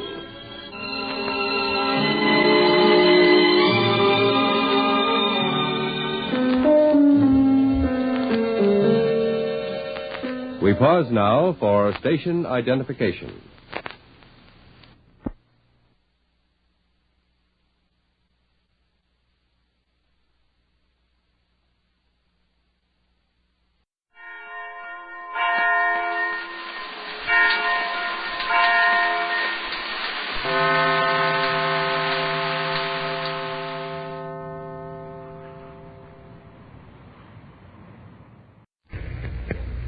Faster than a speeding bullet. More powerful than a locomotive. Able to leap tall buildings at a single bound. Look, up in the sky. It's a bird. It's a plane. It's Superman. Yes, it's Superman, strange visitor from another world, who came to Earth with powers and abilities far beyond those of mortal men. Superman, who can change the course of mighty rivers, bend the steel in his bare hands, and who, disguised as Clark Kent, mild-mannered reporter for a great metropolitan newspaper, fights a never-ending battle for truth, justice, and the American way. But before we join Superman, here is an important message. Fellows and girls, the first day of the new year is traditionally the day for making resolutions that will govern our conduct for the coming year. Now, some of those resolutions we'll keep, and others, we might forget. Now, here's one resolution we should all make and not forget. Let's resolve to do our darndest to help America win this war. Let's remember throughout 1943 that one of the most important contributions we can make to the war effort is to buy war-saving stamps and bonds. We help to pay for the planes and the tanks and ships and guns that will be needed by the United Nations to wipe out those Nazis and those Japs, which will make many, many happy and prosperous New Years for freedom-loving people all over the world. So on this last day of the old year, 1942, let's stop just a moment to be thankful for the many blessings we can still enjoy here in America. And let's not overlook the fact that although we're making sacrifices daily, and will be called on to make many more before this war is over, the privilege of spending time in relaxation is still ours. That we still believe in building strong minds and bodies through sport. And say, speaking of sports, reminds me to tell you that tomorrow, New Year's Day, Superman and his friends will give up their time on the air so that you may listen to the thrilling Cotton Bowl football game between Georgia Tech and Texas University on the Mutual Network and the station to which you're now listening. Remember, there'll be no Superman program tomorrow, but don't fail to be with us on Monday when we start a new and exciting Superman story. So be with Superman and his friends at the kickoff of the exciting Cotton Bowl game tomorrow. And don't forget to make a New Year's resolution to buy war-saving stamps regularly. Because remember this, a stamp a day will pave the way to victory. And now, the adventures of Superman. As you remember, Clark Kent, Lois Lane, Perry White, and Jimmy Olsen had been aboard a mysterious tanker which they had found running in mid-Atlantic with no crew, absolutely deserted, except for the body of her dead captain. Later, after some hair-raising adventures on the ship, during which Mr. White suffered a severe cut on his head, they were rescued by a Navy patrol bomber. As our last episode ended, our friends were on their way back to Metropolis in a clipper. While discussing the still unsolved mystery of the deserted tanker, their attention was attracted by a bearded, monocled Englishman who was mistreating his dog, a Great Dane. When Lois interfered, they learned that the man was Sir Alfred Kenneth Cressida, a famous breeder of Great Danes. As Sir Alfred left to take his dog to his cabin, Kent, looking after him with a quizzical expression on his face, said, "That man is not Sir Alfred Cressida." What? What? How do you know? I met Sir Alfred years ago when he was in America. I was a cub reporter then. He came here to lecture on the training of dogs, especially the Great Dane. That man is not Sir Alfred Cressida. But how can you be sure, Mr. Kent? Well, Sir Alfred had a kindly face, Jim. This man's face, well, it's not the same. And then there's the dog. He brought the same Dane with him. Cordelia was her name. And she worshipped the ground he walked on. Matter of fact, he was his prized pupil and obeyed his every instruction. He certainly never maltreated her the way that man did. But if he's not Sir Alfred Kenneth Cressida, who is he? Yeah, and where's the real Sir Alfred? Two very interesting questions, and something tells me we better answer them and answer them quick. Clark, if that man isn't Sir Alfred Cressida, then I think we'd better go to him at once and demand to know who he is. No, not so fast, Lois. That wouldn't get us anywhere. Let's watch him, keep an eye on him. Chances are he'll betray himself before we reach Metropolis. But you say that you know he's not Sir Alfred. Yes, I know he's not Sir Alfred, but what I want to know is why he's masquerading as Sir Alfred. Golly, Mr. Kent, what do you mean by that? Well, I mean we mustn't betray ourselves to him. Whoever he is, he's assuming the identity of someone else, and whoever does that is up to trouble. We've got to find out what sort of trouble he's up to before we tip our hand. I don't see that, Clark. I don't see it at all. Why? If he's trying to palm himself off as someone else, I think we ought to confront him with the fact that we know about it. Just because you haven't the courage to go to him. Oh, now, please, Lois, it's not that. I just think it's best to wait, that's all. Oh, wait, Mr. Kent, what do you think he's up to? I don't know, Jim. Not yet, at any rate. Of course you don't know, and you'll never find out if you don't go to that man and confront him with the facts. Oh, look, Lois, we're 6 hours away from Metropolis. I guarantee we'll find out all about that phony by the time we reach the airport. All right, Mr. Kent, we'll see. We'll just wait and see. But Lois does not wait to see. The more she thinks about it, the more convinced she becomes that the fake Sir Alfred Tressida must be confronted with the fact that his impersonation has been discovered. Finally, convinced, she determines to take matters in her own hands. Excuse me, I think I'll go to Mr. White's stateroom and see how he feels. Maybe the dressing on his head needs to change. Of course, Lois, that's a good idea. Go ahead. But Lois does not go to Editor White's stateroom. Instead, she goes to the one occupied by Sir Alfred. She knocks at the door. Yes? I'd like to see you for a moment, Sir Alfred. Yes? Oh, it's you, Miss Lane. Still concerned, are you, over my treatment of the dog? Well, yes, I'd like to come in and talk to you about that. Oh, yes, of course. Do come in. Thank you. Well, Miss Lane, fire away. I'll try to answer any questions you may ask. Very well. Maybe you can answer this one. Why are you masquerading as Sir Alfred Tressida? I beg your pardon? I happen to know that you are not Sir Alfred Tressida. Who are you, really? Miss Lane, I've had enough trouble from you for one day. I'm afraid I must ask you to leave. Sorry, I'm not leaving till I find out who you are and what you're up to. I see. Determined young woman, aren't you? I usually get what I go after. Oh, Sometimes, Miss Lane, one gets a little more than one goes after. Why are you locking that door? Since you are so determined to stay, I am making certain that you do not leave. Now, look here, Sir Alfred. This is becoming ridiculous. I insist. Do you see anything ridiculous about this? You've got a gun in your hand. It's more automatic. Yes, and it's equipped with a silencer. Sit down, Miss Lane. You and I are going to have a little talk, and not about dogs. Sit down, Miss Lane. That's excellent. Now then, where did you get the notion that I am not Sir Alfred Tressida? It would be best to tell me, Miss Lane. I suppose I have no choice. I didn't discover it myself. Mr. Kent did. Your actions with the dog aroused his suspicions. Not only that, he happens to know Sir Alfred personally. It would be better to say that he knew Sir Alfred. What? Sir Alfred Tressida is dead. Dead? Yes, I killed him. But why? What for? So that I could impersonate him. Very simple, isn't it? Yes. Yes, it is. But why are you impersonating him? I'd rather not answer that. Matter of fact, Miss Lane, I've wasted just about enough time with you, I think. You know too much, I'm afraid. And I'm going to have to shoot you right now. Drop that gun. What? Oh, Superman!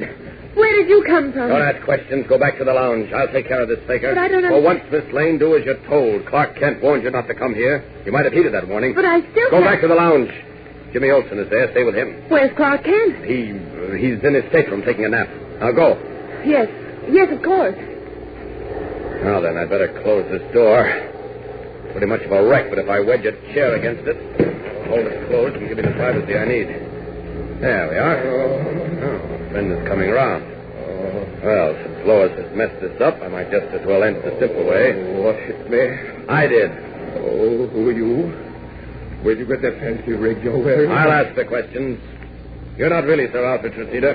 I know that definitely since I was listening at the door. I also heard you say you'd killed him.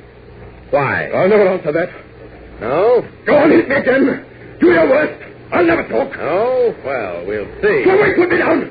Put me down. Over your face with my cape. There's no need cutting it. Cut my face, what? Yes, we're going through that window since there's no way of opening it. Out. Out. Stop! It's not a knocking. Put me down. Put me down. What am I saying? Let go of me, please, I beg of you. Let's talk. Why did you kill Sir Alfred Tressida? Why are you masquerading as Sir Alfred? The whole story, out with it. No, I can't tell you that. You can and you will. No, it's impossible, I tell you. Sure? I'm sure. Then I bid you goodbye. I'm going to drop you. Happy landing. Down.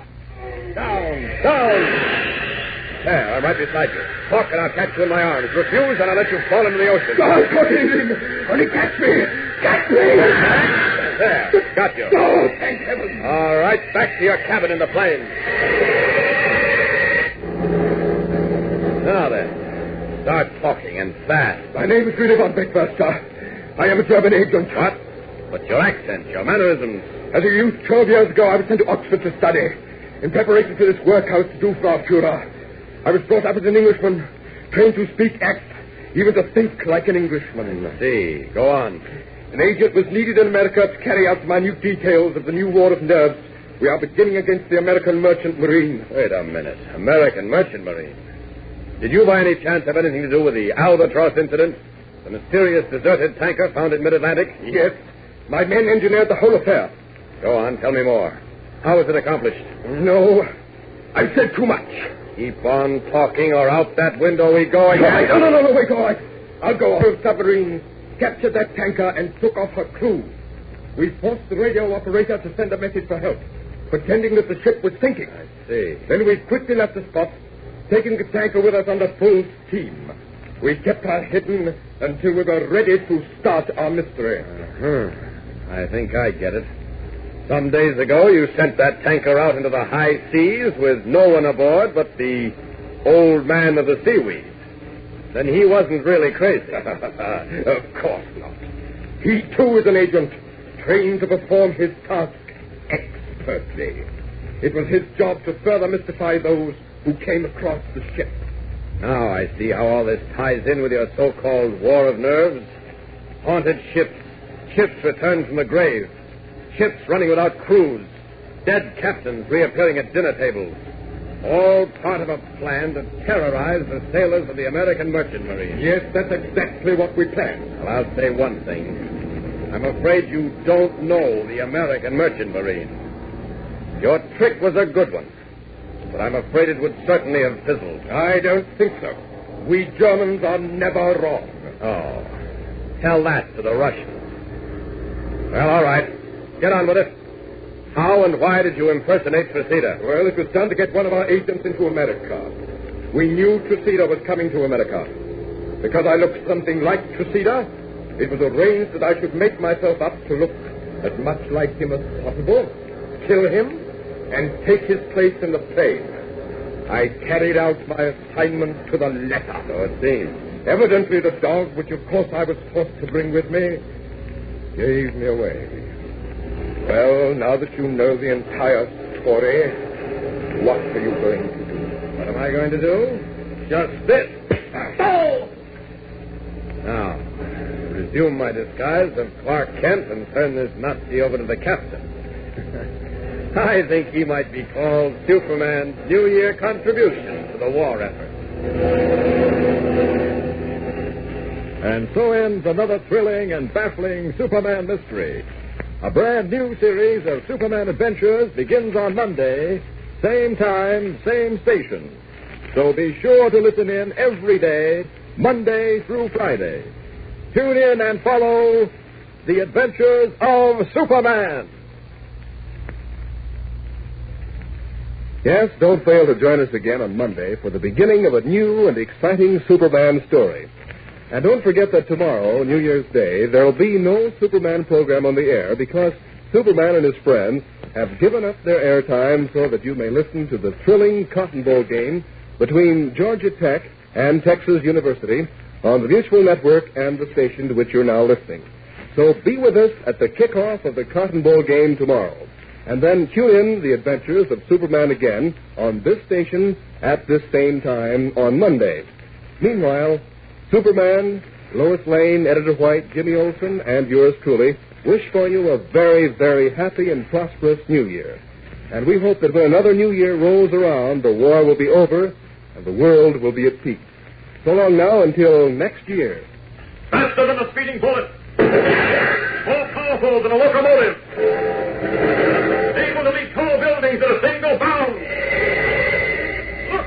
Up in the sky! It's a bird! It's a plane! It's Superman!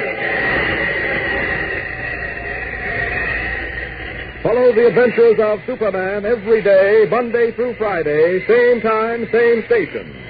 Superman is directed by George Lothar and is a copyrighted feature appearing in Action Comics magazine.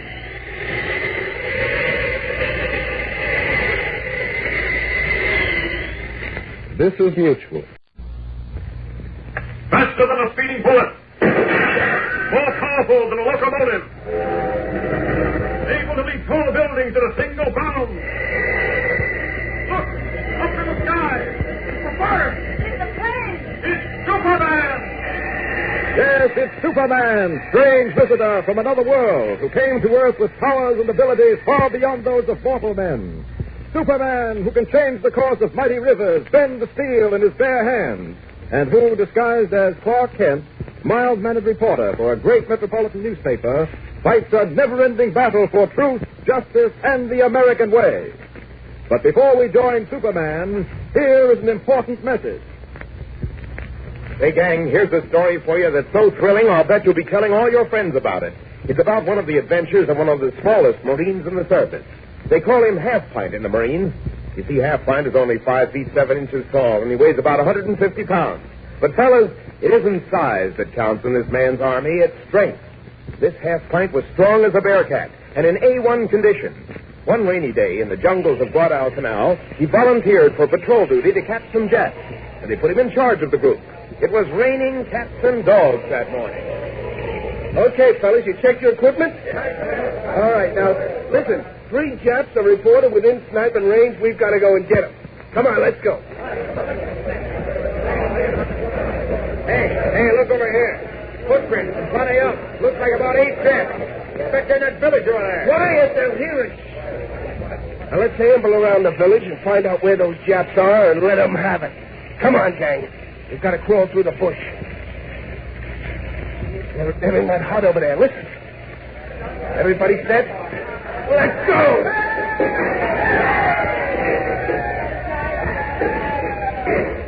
And the Marines did it again. Half-Pint and his patrol wiped out that Jap nest. Which just goes to show, fellas, that you don't have to be big to be tough. And that brings up a point I want to make. You can't expect to be sturdy and strong unless you eat right, which includes getting all your vitamins. And today, hundreds of fellas and girls are starting to get 2 very important vitamins, B1 and D, by sitting down to a swell big bowl of delicious Kellogg's Pep for breakfast. Have you tasted those crunchy nut-sweet flakes yet? Well, believe me, you'll certainly go for the real hearty flavor of crisp, delicious Pep. So ask your mother to get you a package of swell-tasting Kellogg's Pep tomorrow. And make Kellogg's Pep your special breakfast cereal. And now, the adventures of Superman.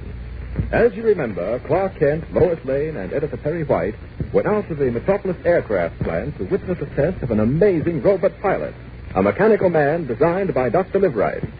They found the mechanical man to be almost human, equipped with eyes, ears, and even a brain. Responding to the orders of Dr. Liveright, the mechanical man took off alone in a single-seat open cockpit plane and disappeared into the sky. 20 minutes later, the plane came down in a screaming dive and crashed on the field. When the wreckage was examined, the cockpit was found to be empty. The Tin Man had vanished. Later, while an investigation of the mysterious occurrence was being conducted, Lois accepted an invitation to view the aircraft plant with Professor Jorgensen, a scientist employed there. As our last episode ended, Professor Jorgensen was showing Lois the huge wind tunnel in which new plane models are tested when... But wait. Listen. Professor, that fan is starting up. Yes, I see. We've got to get out of here quickly. Come on. Yes, Professor, I can't move forward. I'm being dragged back toward the fan. Great heavens, so am I. The fan is spinning in reverse. It's the suction I spoke of. What do we do? It's pulling me back. Fall down, quickly. Yes, but I'm still being pulled backwards. Those steel hooks in the floor. That's where the planes are anchored. Grab hold of one. Grab hold. Hold on, Miss Lane. Hold on if you value your life. The suction is getting more and more powerful.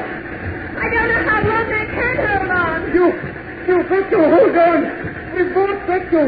If we don't, we'll be stuck. If we don't, we'll be stuck. If we don't, we'll be stuck. I don't know how long I can hold on. You got to hold on.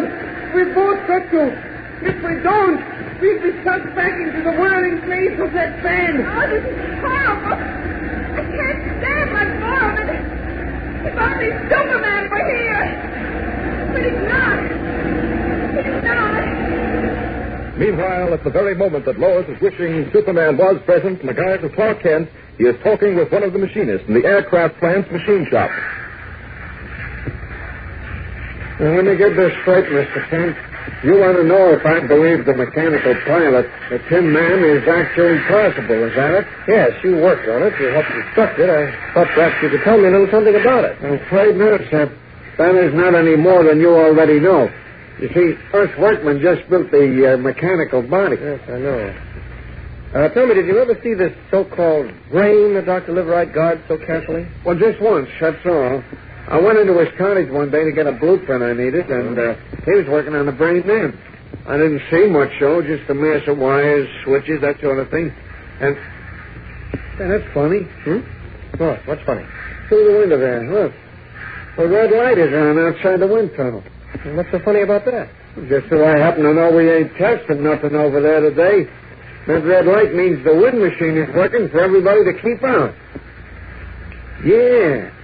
And I was sure I saw Professor Jorgensen and Miss, what's her name, a reporter girl? Lane. That's right. I thought I saw them going there 10 or 15 minutes ago. Maybe you did. I think I better go over and have a look. Nobody's supposed to be fooling around in there without permission, you know. Not even Professor Jorgensen's supposed to turn that fan on. It's too dangerous. Hey, excuse me. That's quite all right.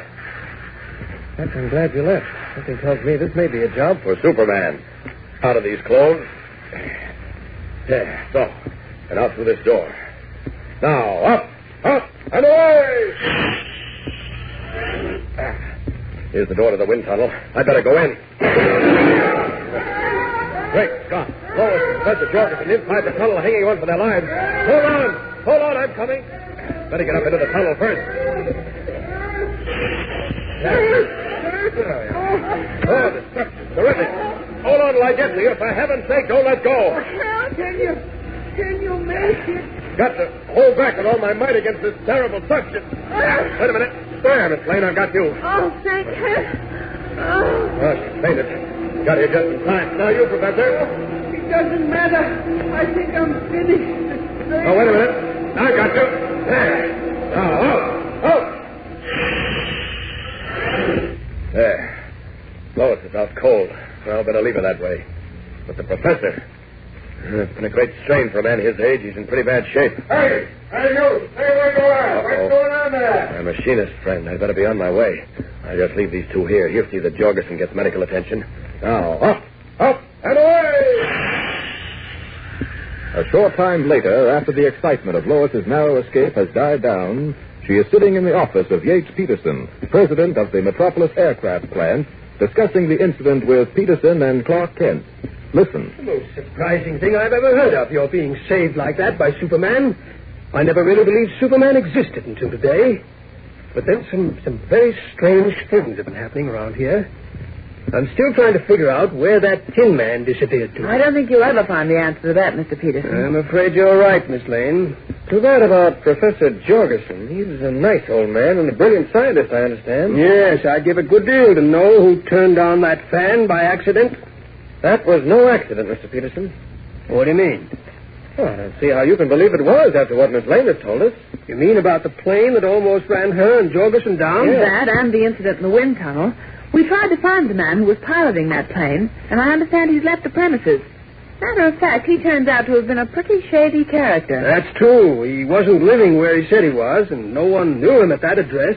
Still, and that wind tunnel business. Whoever turned on that fan turned it on deliberately. I'm sure of that. But why? Well, I'm not sure myself, but I've got a hunch it's got something to do with Dr. Liverite's Tin Man. Oh, Mr. Kent, you can't be serious. I certainly am. But that sounds ridiculous. Excuse me. Sorry. Hello? Yes, this is Peterson. Oh, yes, Doctor. What's that? Why, that's simply wonderful. How in the world did you do it? And so quickly? Why, that's wonderful. Well, how soon do you think you can have it finished? I see. Excellent, Doctor, excellent. We'll arrange for the trial late tomorrow afternoon. Fine. Yes, right. Goodbye. That was Dr. Liverite. He tells me that by rare good fortune, he's remembered almost the entire formula for the Tin Man's brain. Say, that is quick work. Is he putting the brain together now? Yes, he says he's going to get to work on it at once and promises to have it ready by tomorrow afternoon. Mm-hmm. His staff are also working on the metal body, and we should be ready for another test late in the afternoon, tomorrow. Isn't that kind of fast? Why, no, certainly not. We're anxious to prove or disprove the mechanical man's usefulness as quickly as possible, that's all. Oh, wait, excuse me. I'll be back in a minute. Some arrangements I must make for the test tomorrow. All right. What's the matter, Clark? You look a little suspicious. Well, I am suspicious, though I don't really know why. You know, I don't like half the things that are going on around here, Lois. Take this latest development, for instance. You mean Dr. Liveright remembering almost the entire formula for the mechanical brain? Yes. Now, that just doesn't make sense to me. I know, that occurred to me, too.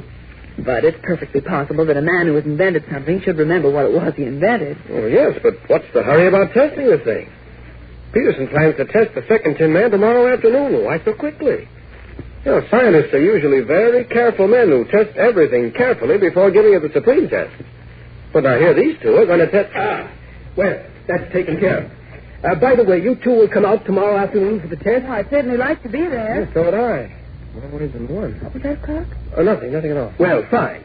Show up here tomorrow about 4 o'clock in the afternoon. And if Dr. Liveright is successful in completing his second Tin Man, we'll have another test. It'll make quite a scoop for the Daily Planet. Yes, it will indeed. Well, many thanks, Mr. Peterson. Come on, Lois. Right with you. Come on now, Clark. What are you holding back for? Oh, I just feel like walking slowly. Yes, of course he wants to walk slowly, for his keen ears are listening to what is going on in Peterson's office. He has heard Peterson pick up the telephone and ask for Dr. Liveright. Give me Dr. Liveright. Come on, Clark, for heaven's sake. Wait a minute, Lois, while I tie my shoestring. Kneeling down, pretending to tighten his shoelace, Kent listens. Hello, Liveright. This is Peterson. Listen, that reporter Kent and the girl, Lois Lane, are getting suspicious. What do you think we ought to do? No, I'm not getting nervous, but... all right. Okay, just as you say. And if they get any nosier, we'll have to do something about them and do it quick. Right. I'll see you later. Bye. Clark, haven't you finished tying that shoelace yet? Yes. Just finished, Lois. Let's go. Well, this is a strange turn of events that begins to shed light on the mystery of the Tin Man. In just a moment, we'll return to the adventures of Superman. But right now, here is another important message. Say, gang, isn't it a fact that when you get something extra good to eat at breakfast, it kind of gives you a lift for the rest of the day? I know, it sure does for me. And that's why I want to tell you all about that super delicious cereal, Kellogg's Pep. Because those crisp, golden flakes taste so doggone good that you just can't afford to pass them up. Yes, sir, there's nothing like a big bowl full of crisp, delicious Kellogg's Pep when it comes to downright good eating. What's more, Kellogg's Pep is good for you as well as good to eat. So start right now making delicious Kellogg's Pep part of your regular breakfast, huh? Ask your mother to get you a package of Kellogg's Pep when she's at the store tomorrow. And join the Pep parade right away. Remember, Pep. Get in step. Make your cereal Kellogg's Pep.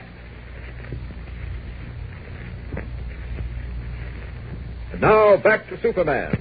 Unknown to Lois, Superman, in his guise of Clark Kent, has overheard a most revealing conversation between Yates Peterson, president of Metropolis Aircraft, and Dr. Liveright, inventor of the Tin Man. What are these two men up to?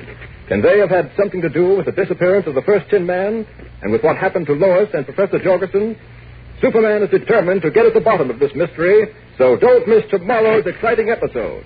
And listen every day, Monday through Friday, same time, same station. Tune in and follow the adventures of Superman. Faster than a speeding bullet. More powerful than a locomotive.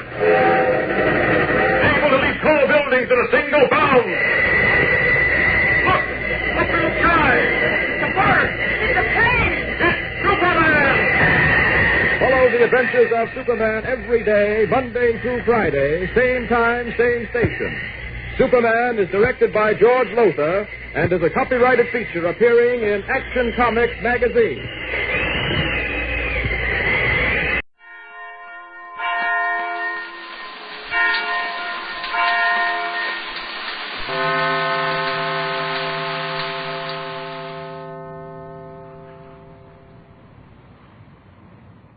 Kellogg's Pep, the build-up wheat cereal, invites you to rocket into the future with Corbett, Space Cadet.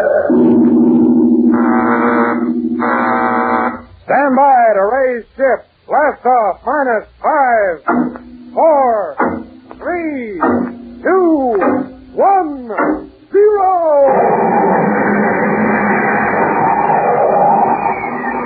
As roaring rockets blast off the distant planets and far-flung stars, we take you to the age of the conquest of space with Corbett, Space Cadet.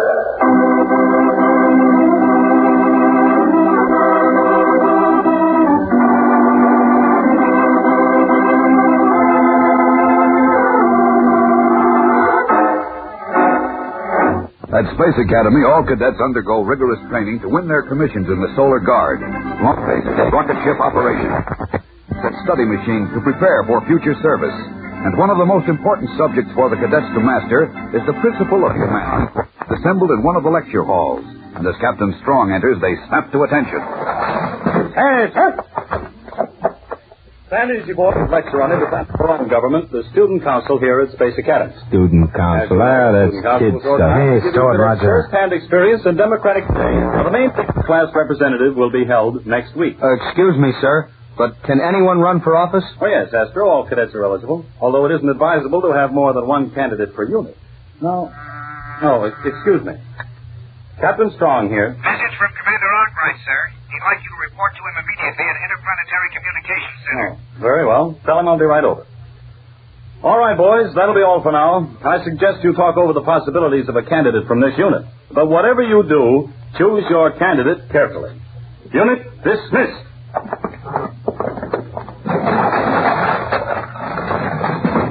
Tom, you're the logical choice for that office in this unit. What do you say? Will you run? Well, I hadn't thought about it. What do you mean, will he run? So it, Roger. How about it, Tom? Well, all right. But I'll need both of you to help me campaign. After all, the other units will be putting up some tough competition. Sure we'll help. Won't we, Raj? Count me out, Junior. I'll be campaigning for someone else. What? Oh, candidate Roger Manning.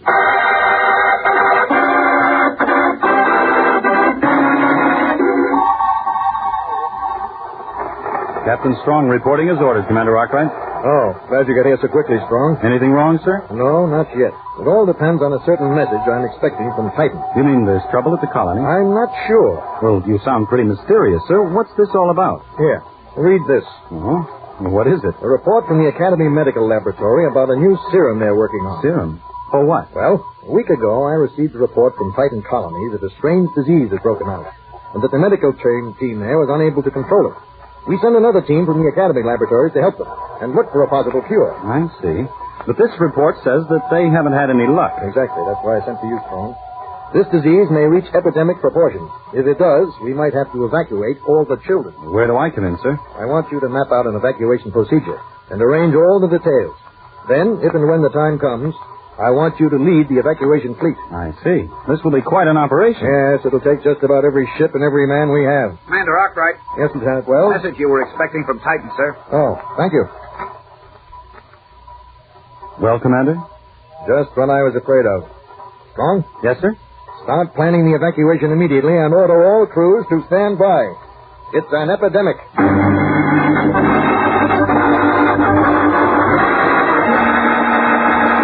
We'll return to the exciting adventures of Tom Corbett, Space Cadet, in just a moment. So stand by. Spaceman, how would you like to be like Tom Corbett someday? Say, wouldn't it be fun to go to Space Academy and learn how to pilot a rocket ship? Why, before you knew it, you'd be making trips to the other planets and blasting right through the whole solar system. But you know, even in 2352, you'd find some things are just the same. Isn't that right, Tom Corbett? That's right, Spaceman. And one of those things is the way everybody goes for Kellogg's Pep.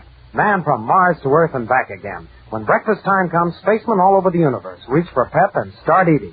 Some spacemen eat Pep to get a good supply of food energy. It gives them a head start on a tough day's work.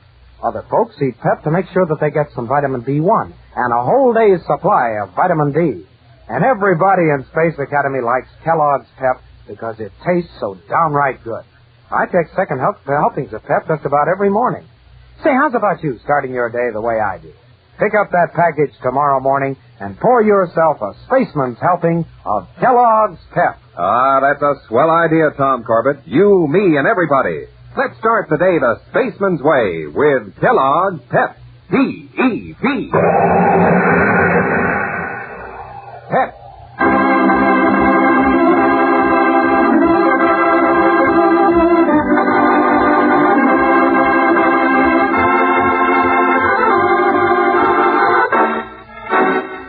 Unaware of the epidemic on Titan, the Space Cadets actively campaign for the coming election of representatives to the Student Council. Both Roger Manning and Tom Corbett are running for class representative and are hard at work campaigning for that office. More weekend passes and less astrogation classes. Take it from me, fellas, I'll get you more free time. I'll get more games for the club room. And last but not least, I'll get you less work on the study machine. So remember my slogan, more fun, less study. Vote for Manning, buddy.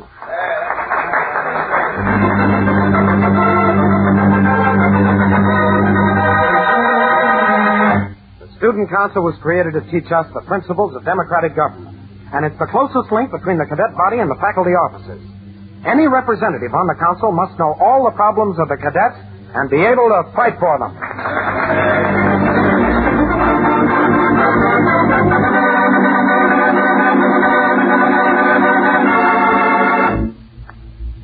Well, Tom, today's election day. I hope you don't feel too bad when the results come in. I hope you don't either, pal. But anyhow, spaceman's luck. The same to you. You need it.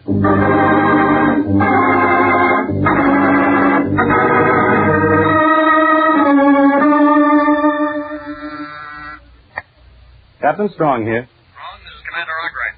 I've just received a message from Titan. The children will have to be evacuated. Are your plans made? Yes, sir. I can put the whole operation into effect on 2 hours' notice. That's too long. It has to be immediately. Well, very well, sir, but the cadets are in the assembly hall voting. Today is their election day, you know. The election will have to wait. Order all ships prepared for immediate blast-off.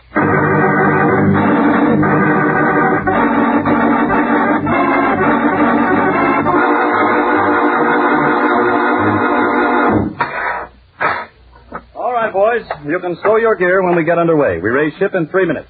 Take your station. But, Captain Strong, can't you tell us where we're going or what this is all about? This is all I can tell you for now. There is a dangerous epidemic on Titan, and we're going there to evacuate the children. Titan? Oh, swell. I haven't seen Sally Faraday in months. And you're not going to see her now, Manning. No one is allowed to leave the ship. We'll land, load the children, and blast off again immediately. Hey, wait a minute. What about the election? You'll get the election results when we return. Now, for the last time, take your station.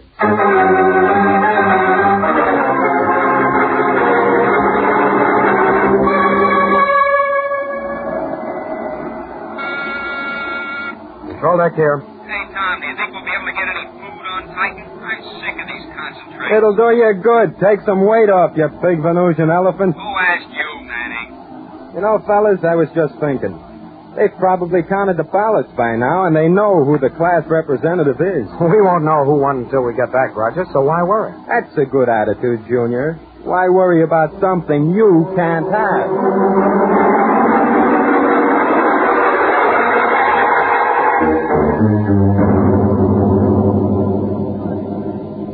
Attention, crew. Entering atmosphere of Titan. Stand by for landing procedure. Astro, cut your rockets to 1/2. Rockets 1/2, aye.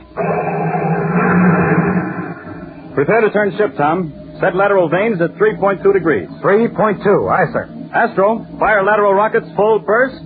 Now. Lateral rockets full, sir. Stand by braking rockets. Standing by. Braking rockets full. Now. We're down, sir. Cut rockets and secure ship, Astro. Aye, sir. Well, what now, Skipper? Well, the commander put me in charge of this operation, so I'll have to debark to direct the proceedings. But I want you boys to stay here. Radar bridge secure, sir. All right, Manning. Now, get this, both of you. This Titan disease is a serious thing. You are to remain aboard ship and prepare sleeping quarters for the arrival of our group of children. Any questions? Good. I'll see you later. Oh, and remember, above all, you are not to leave the ship.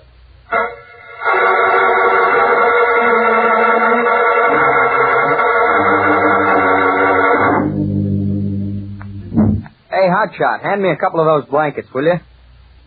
Manning! Hey, Roger! Main quarters to control deck. What is it, Astro? Is Roger up there, Tom? No, I thought he was working with you. He was a few minutes ago, but now he's disappeared. Did you look in the supply hole? No, but I'll check it now. Hold it, Astro. Oh, that stupid space-happy fool. What's the matter, Tom? Did you find him? I found him all right, Astro. I just saw him run across the spaceport headed for the colony. Oh, no. Yes, it looks like Roger was determined to see his girlfriend come with me.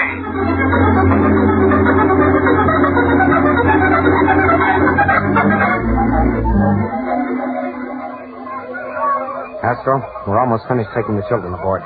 Hasn't Roger come back yet? Not yet, Tom, and the skipper was asking for him a little while ago. I stalled him. Good. Listen, do you think you could cover for the both of us? I'm going out to find Roger. Oh, don't be a fool, Tom. He wouldn't do it for you, and, well, besides, you don't know where to look. I'll ask around. Somebody must have seen him. I'll be back in no time. Wait, Tom. What about the disease? You might catch it. I'll have to take that chance, Astro. We can't let the skipper know Roger jumped ship.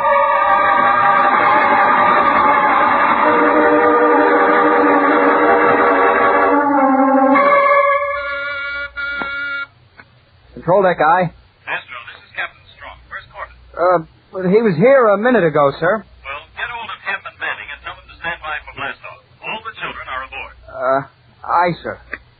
By the craters of Luna, what do I do now?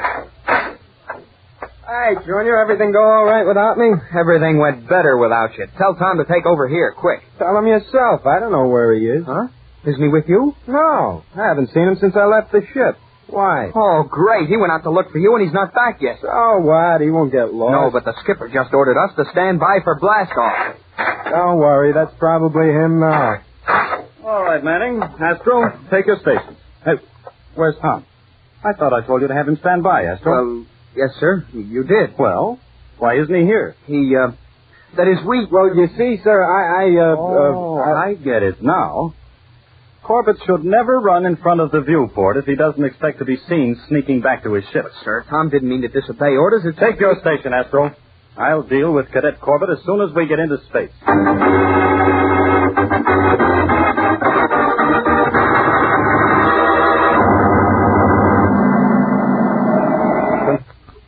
Control deck to radar bridge. Radar bridge, aye. We're clear of Titan, Manning. Chart a direct course to Earth. Aye, sir. Now then, Cadet Corbett, did you understand my instructions about remaining aboard ship? I did, sir. Then would you mind telling me why you disobeyed them? Well, sir, I can't. What do you mean you can't? I have no excuse, sir. Oh, what's the matter with you? Well, you're as pale as a ghost. I feel a little dizzy, sir. Oh, well, you better go down and lie down. I'll take this matter up with you later. Aye, sir. Thank you, sir. Tom. Tom! Great galaxy. Astro, get up here right away. Tom just blacked out.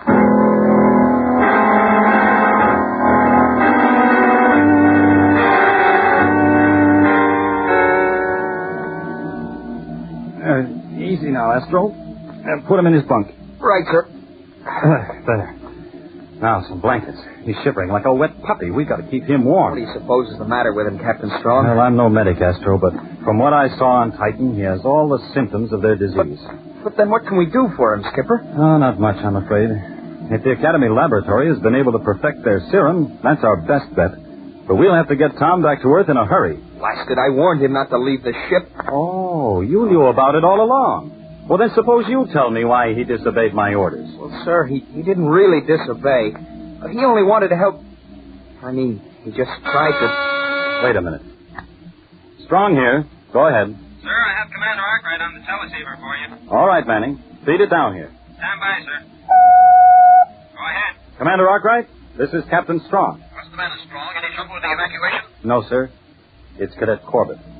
I'm afraid he's contacted the Titan disease. I was afraid of that. I hope you can isolate him from the children. Yes, sir. I have him in the crew's quarters. But, Commander, what can we do for him? The work on the serum is almost completed, Strong. The lab has had good results with their tests on animals. All that remains to be done now is a test on a human. Perhaps we can make that test on Corbett.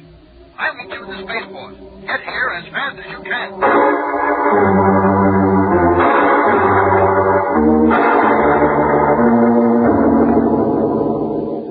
Oh, what are the medics waiting for, Commander? I thought it was important to give Corbett the serum as quickly as possible. He's still unconscious, Strong, and they can't do anything without his permission. After all, that serum is still untested on human beings. But we just can't sit around here and wait. Control yourself, Strong. You can be sure we're doing everything we can to help the boy. Oh. There. Oh. There, I think he's coming too. Oh. Let's try to talk to him now. Oh. Tom, try to listen to what I'm going to say now, will you? Yes, sir. Tom, there is a serum we think might help you, but it's never been used on anyone before. Do you understand? Yes, sir. We don't know exactly what the reaction will be. Whether there is some danger involved, so try to think carefully before you answer. I have to think, sir. Go ahead. Son, it may not work. I can't be any worse off than I am now, sir. Besides, if it doesn't work, well, then you can stop the epidemic. Go ahead. Good boy. Now, don't worry about a thing. These medics are very capable. And the commander and I will be right here with you all the time. Close your eyes and rest now, Tom. Aye, sir. All right, Doctor. You may begin. Spaceman's luck, Tom. Spaceman's luck.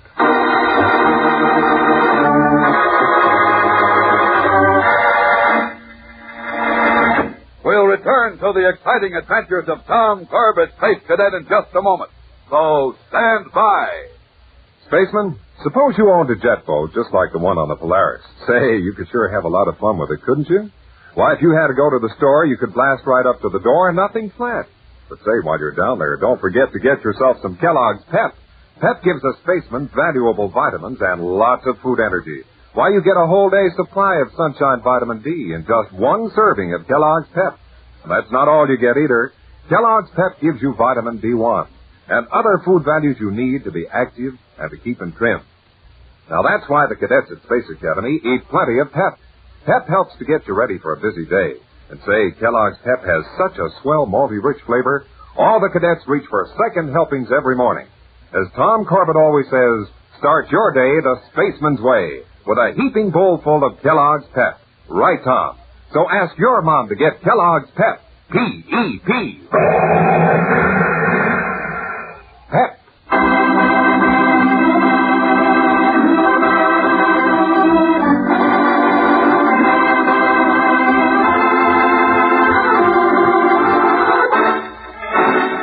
While the Polaris crew is returning from Titan with a shipload of evacuee children, Tom Corbett is stricken with the strange Titan disease. Under full emergency power, the Polaris proceeds to Earth, and Tom is taken to the Academy Hospital. There, he volunteers to be inoculated with a new serum that has never been tested on a human being. Now, several hours have passed since the inoculation, and Astro and Roger Manning wait impatiently in their dormitory for word of their friend's progress. Will you sit down, Astro? You make me nervous. You could wear this floor out and it wouldn't help Tom any. Blasted, I wish I hadn't let him go after you. I didn't need him. I can find my own way around. The craters of Luna, you're the most ungrateful guy I ever knew. First you run against Tom in the election and practically ruin his chances. And then when he goes out of his way to help you, you don't even have the decency to tell the skipper. Tell the skipper what? The only reason Tom disobeyed orders and left the ship was to find you. Why didn't he mind his own business? And you too. Cadet Astro here. Go ahead. This is Captain Strong. There is still no change in Tom's condition, boys. His fever is very high and he's still in a coma. I'll keep you posted. End transmission. So everything's going to be all right, huh, wise guy? Roger, you'd better start worrying.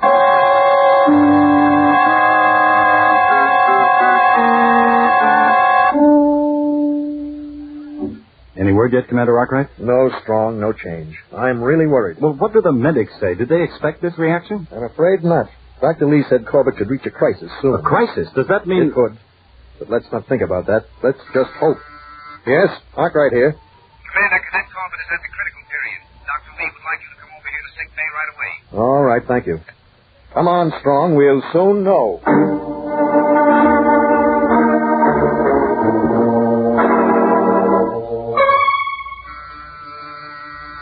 Hey, get that, will you, Astro? I didn't expect you to. Cadet Astro here. Go ahead. This is Captain Strong. Oh, is there any news, sir? Take it easy, Astro.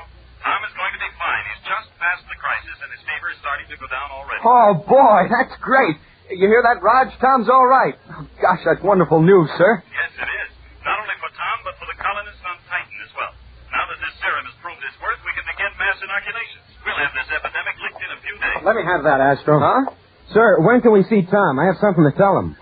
Suppose it would be all right if you came over now. Oh, good. We'll be right there. Oh, sir? Yes, Roger? There's something I have to tell you, too. See you later.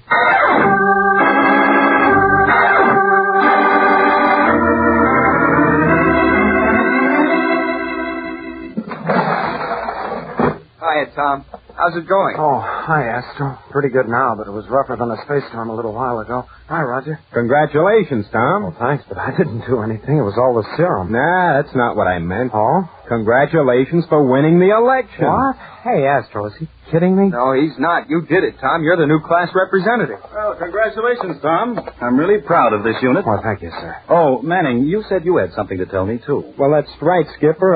Would you rather wait until later? No, sir. I just wanted to tell you that it was all my fault. Your fault? What do you mean?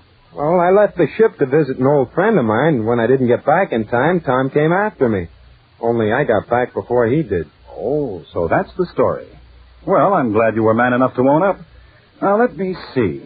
Oh, yes, there are some decks on the Polaris that need scrubbing, and some rocket heads that have to be cleaned, and all the hatches squeak.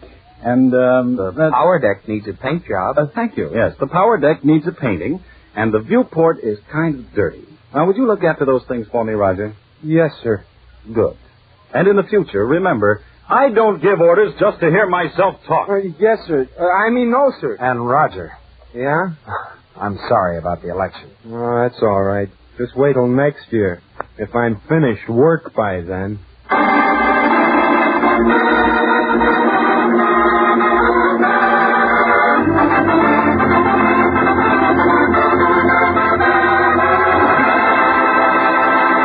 Don't miss the next action-packed episode with Tom Corbett, Space Cadet, when the Polaris crew rockets into space in search of a lost ship and her disease-stricken passengers in Part 2 of Mission of Mercy. Tune in, same time, same station on Thursday for the next thrilling interplanetary adventure with Tom Corbett, Space Cadet. Brought to you by Kellogg's Pep, the build-up wheat cereal.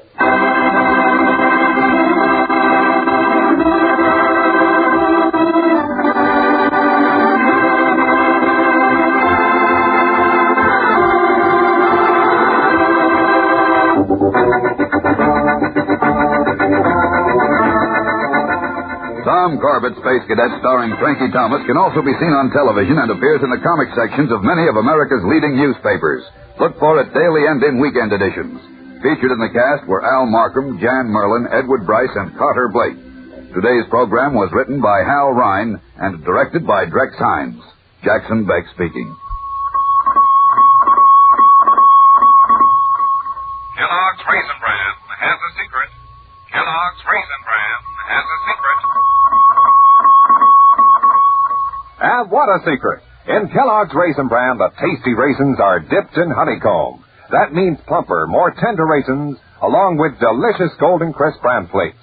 Both fruit and cereal all in one box. And no other raisin bran but Kellogg's gives you the tender goodness of raisins dipped in honeycomb. That's Kellogg's secret. So for your breakfast, make sure you get Kellogg's, because Kellogg's Raisin Bran has a secret.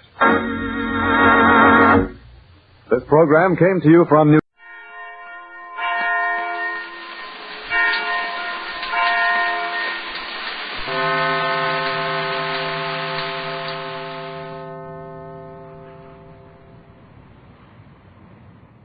Tired of the everyday grind? Ever dream of a life of romantic adventure? Want to get away from it all? We offer you Escape. Escape, designed to free you from the four walls of today for a half hour of high adventure.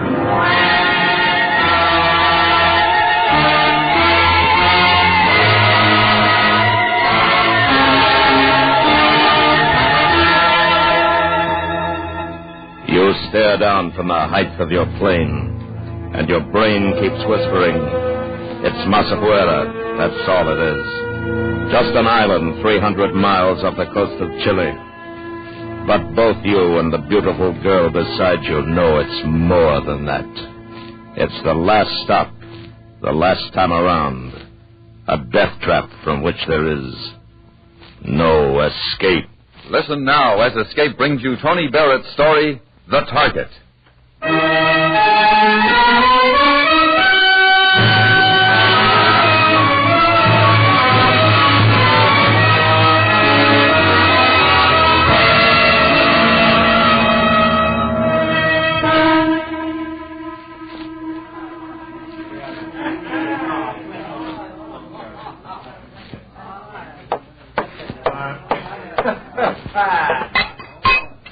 The drink, senor. You see how quick? Another one of your talents. You can make like a waiter when necessary, huh? In Chile, senor, the man does many things to live.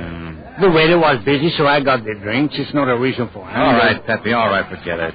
You are angry. Look, let's not play games. He's an hour late now. Where is he? Perez? He will be here. I watch with great care. He has not come in yet. Trust me, senor. Haven't got much choice, have I? Is being late, is that part of the build-up, part of the sale? You demand promptness in informers, senor? You ought to be used to it by now, huh? You never get used to it. Because you want something. An assurance that this time you're buying the right thing, the magic word. Senor. The whereabouts of Arthur Matson. And you fall for it every time. And move on to where the whispered word said to go. Caracas and Lima, Cochabamba. And now, Tautan? Tautan. Sit in one more crummy little bar. Wait for one more sly little man with a word for sale. How long you search for him, this Arthur Matson? A year. You watching that door? You sure Perez hasn't come in? You sure you know him? I know Perez, senor. Why don't you relax yourself, senor? Think of something of more pleasantness. Like what? Like the lady of great beauty in the next booth. From your country, is she not, senor? Yeah, way off base. Okay? A joint like this, she must be out of her mind. Well, that's fine. All we need now is a beef. Go see what it's all about, Betty. See, I'll be right back. Senor Kennedy, come here quickly. Betty, what is it? Look, senor. There on the floor. Is he dead, senor? What do you think? That knife's got him pinned to the floor. I'm sorry for your sake, senor. What are you talking about? The dead one. He is the one you are waiting for. He is Paris. Another blank. Another dead end. What is it? What happened? Forget it. I've got to see it. You wouldn't want to. It used to be a man named Perez. Listen, get me out of here now. Please, I can't be found here. Relax. It's a killing. Want a drink? I've got to get out, please. Pepe, wait here for me. Come on, lady. Stay close to me.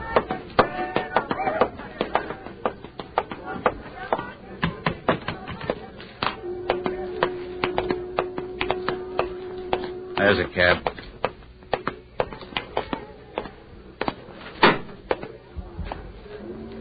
Aren't you coming? No, you'll be all right. Cops will be here in a few minutes. A lot of questions. They'll want answers.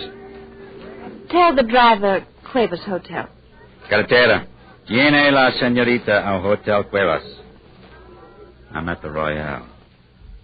Call me in an hour. Who will I ask for? Kennedy. Vic Kennedy. My turn. Eve Coleman. You'll call? In an hour.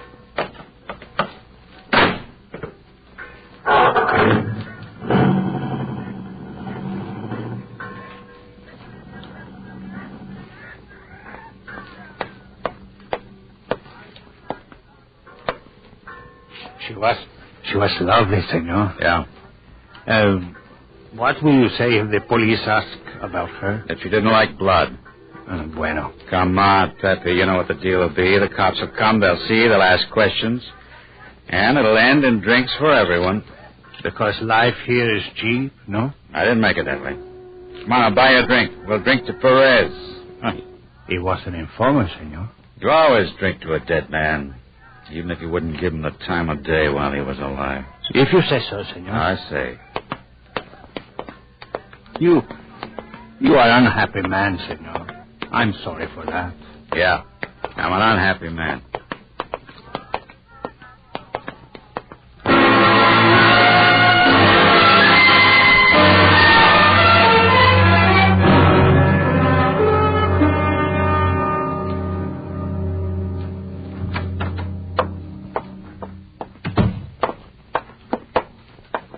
Once in your room, you will sleep, senor. I told you I want to talk. Come on. Buenas noches, Senor Kennedy. Evening. Any messages for me? No, senor. You sure? No phone calls? No, senor, I am sorry. Get me Miss Eve Coleman at the Hotel Cuevas. Of course. You take it in your room, senor. I'll take it here. Momentito. Senor, you sure you don't want... Stick around, Pepe. Hola, por favor, la señorita Coleman está aquí. Senor Kennedy, you said Senorita Eve Coleman. That's what I said. La señorita Coleman no está aquí. Gracias. I am sorry, senor, but there is no one registered there by that name. Senor. All right, forget it. The lovely one who did not like blood? Yeah. This ain't my day. Senor, why don't you... I told you I didn't want to sleep. I want to talk.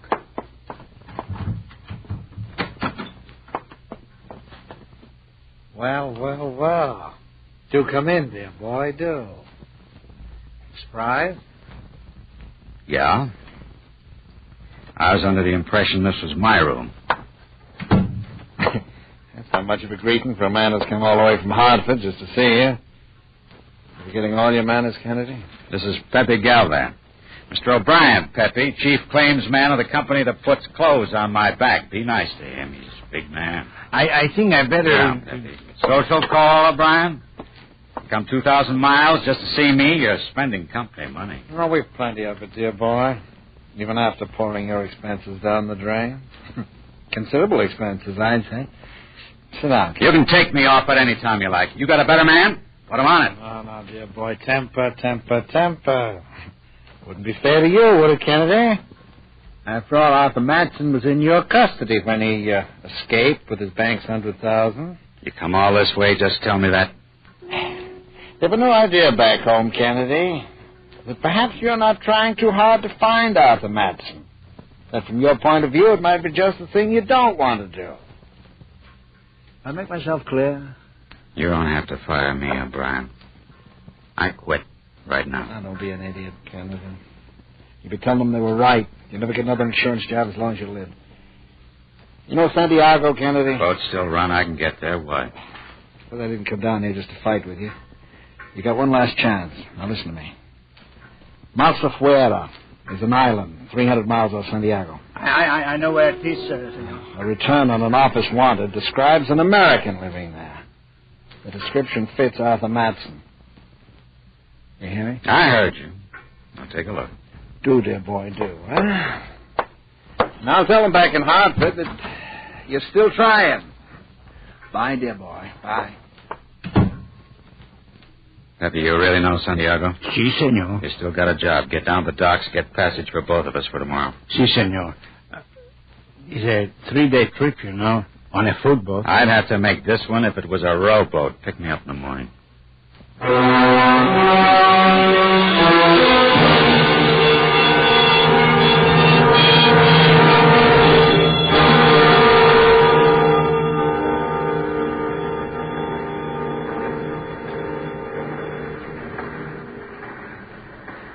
The cabin is not so bad, senor. You wish to... No, I'll go out on deck for a while. You unpack. Si, senor. I do that.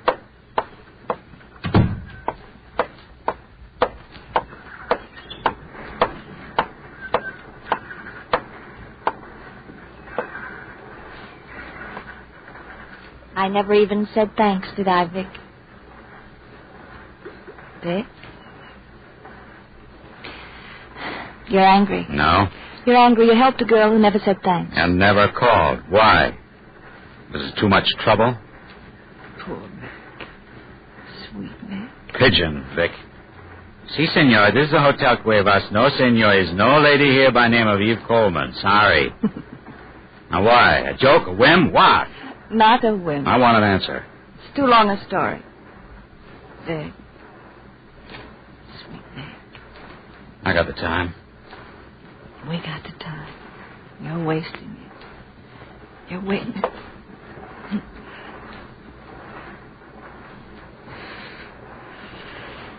You talk too much. You know that? Yeah. Bad habit. Let's go sit down. I'll set up these deck chairs. There you are. Happy? Mm-hmm. What do you think? Deck chairs should always touch. Closer, darling. Better? You know, someday somebody's going to get smart and make a deck chair for two. You're quiet. It's the setup. To sit with a girl like you to look out at places with names like Antofagasta, Caldera. You could get to like it. Yes. Eve. Yes? Eve, the way you ran out on me in Talcan. Now you're here. Questions. I can see them coming. Where are you going? To get dressed. I see you at dinner, darling. You'll be pleased.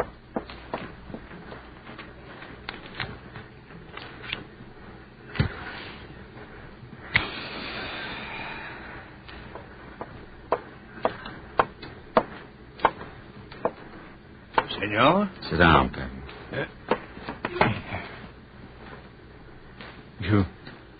You look like a man who is in love, but is not happy about it. Something wrong, senor? Old habit.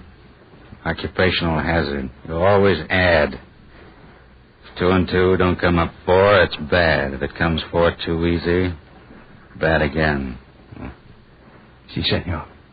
I want you to get a radiogram off for me to Hartford, Connecticut, to an insurance company.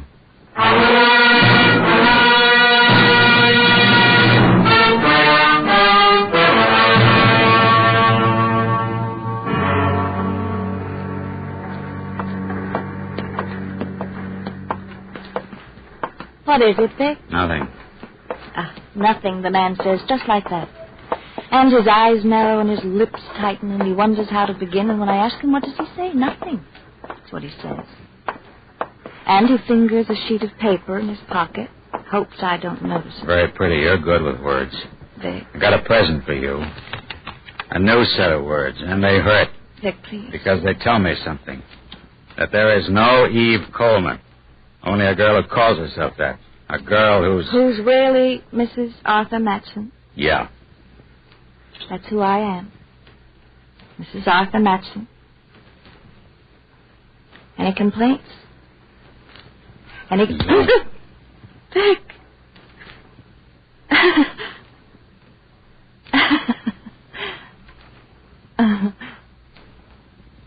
Hi, Vic.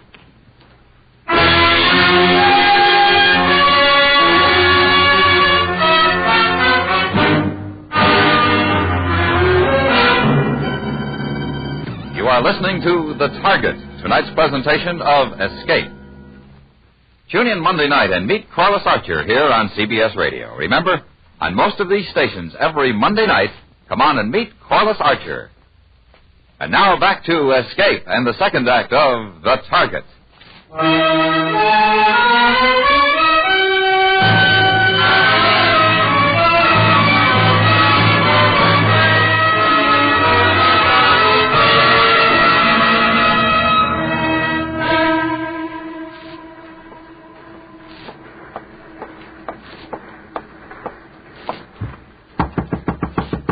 What is it? It's locked. Invite me in, Vic? You know the way in. They asked me if you were seasick when you didn't show for dinner. I'm sick. I missed you. Yeah. Did it hurt to stay away from me, Vic? Tell me how much it hurt. Get out of here. Is it the name? Is that what bothers you? Why don't you try it, darling? It's easy. Laura Madsen. Nice? What is it with you? What kind of dame are you? You ask that? You? Look. At what? A child who reached for the moon and sulked because he found it a different color? You can't afford to sulk, Vic, not you. What? The last time I saw my husband was an hour after his escape from you. How does a little man like Arthur Madsen get away from a man your size, Vic? How? He buys us. You're out of your mind. You want the price? $5,000. Arthur told me. Hurting me won't change it, darling. Doesn't change anything. You lied, dear. You hear what I say? I don't care. Don't you understand that? Not about any of it. I love you, darling. I Say it. I want to hear you say it. Vic. I love you, Laura.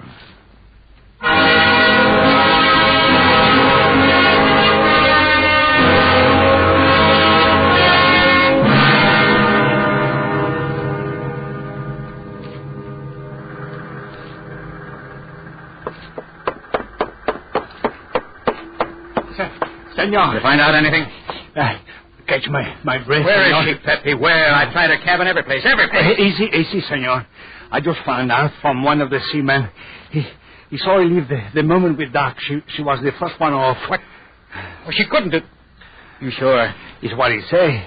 It must be so, senor. She's nowhere to be found. I'm sorry, senor. Now, you take the stuff to the hotel. I got things to do. Be with the Santiago police most of the day. Which hotel, senor? What's the best? Casa Santiago. Right on the beach. It's nice for swimming. All right, that's it then. Last time around, might as well go first class.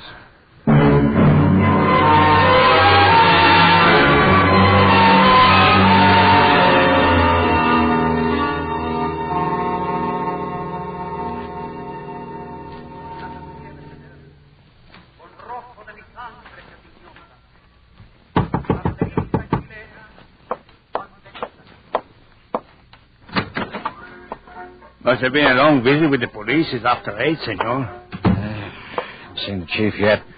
He's at the other end of the city all day. Should be here in any minute. Then I see you in the morning. You like the room, the radio? Yeah, fine. Senor Kennedy? That's right. You, Captain Delgado? Very late, Delgado, with much apology. For what? Come on in. For taking so long to return your call. Oh, forget it. You didn't know I was coming. But, of course, I did, senor. Your Senor O'Brien said so. Sit down, senor. Drink? A nice idea, senor. Very nice. O'Brien phoned you, huh? See, I think we talked for maybe 20 minutes. A long time. Yeah, O'Brien can talk. Here's your drink. Gracias. A cara lo que merezca, senor. My Spanish isn't that good. Translation. To each what he deserves. How you call philosophical, no? Yeah. Well, I'm sure O'Brien told you the whole setup, then. See, everything. Uh-huh. What do you think? It's possible this Arthur Madsen is on Masafuera. If so, he won't be hard to find. A wild island, senor. Beautiful, but no different than it was thousands of years ago. Primitive, huh? See, they will know if an American lives on that island. They, don't you know? O'Brien, amigo, he asks me the same question, and I try to explain to him. Explain what, Delgado? The simple fact that Masafuera is just an island and that I have no, how you call, jurisdiction there. Comprende? Yeah, I understand. Then we have no problems. None? Bueno, the day has been long, and the bed will be as a friend. If there is anything I can do for you here in Santiago, you will give me that pleasure? You've done it already, senor. And then I say good night to you, senor, and good hunting. I hope you find this Arthur Madsen before she does. She? The young lady. The lovely young lady who asks my lieutenant about Madsen only this afternoon. Buenas noches.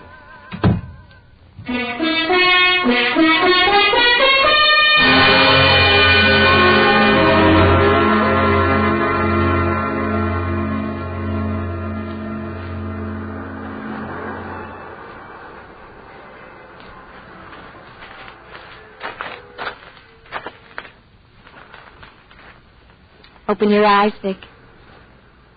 For me. Laura. A man alone on the beach at night is trying to wash something out of his mind. Oh, Laura. No questions? No where have you been? I know where you've been. Doesn't matter. Say it, Vic. I want to hear it. I love you, Laura. I can't. I love you. Oh. Sweet Vic. Laura, isn't it? Worried, Vic. Matson, what are we going to do about him? Kill him, darling. Why, Laura? Why? You've always known you'd have to do it. Now, listen. You took a bribe, darling, remember. I don't want my Vic in prison. I want him with me. Close to me. Kill him, darling. Laura. All that money. Little nothing like him sitting on an island with all that money. Our money. You hear me, darling? You understand? Our money, Laura. There's a plane in the morning to Masafuera. We'll be on it together. We'll be on it.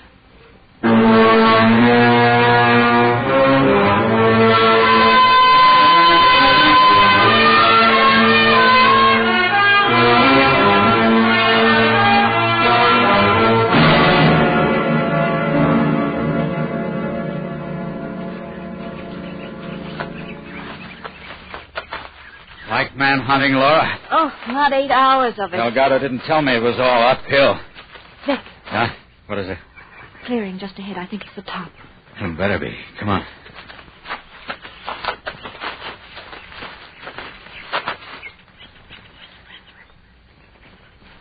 In time for dinner, Mr. Kennedy. I waited almost a year for you. You're looking well, Laura.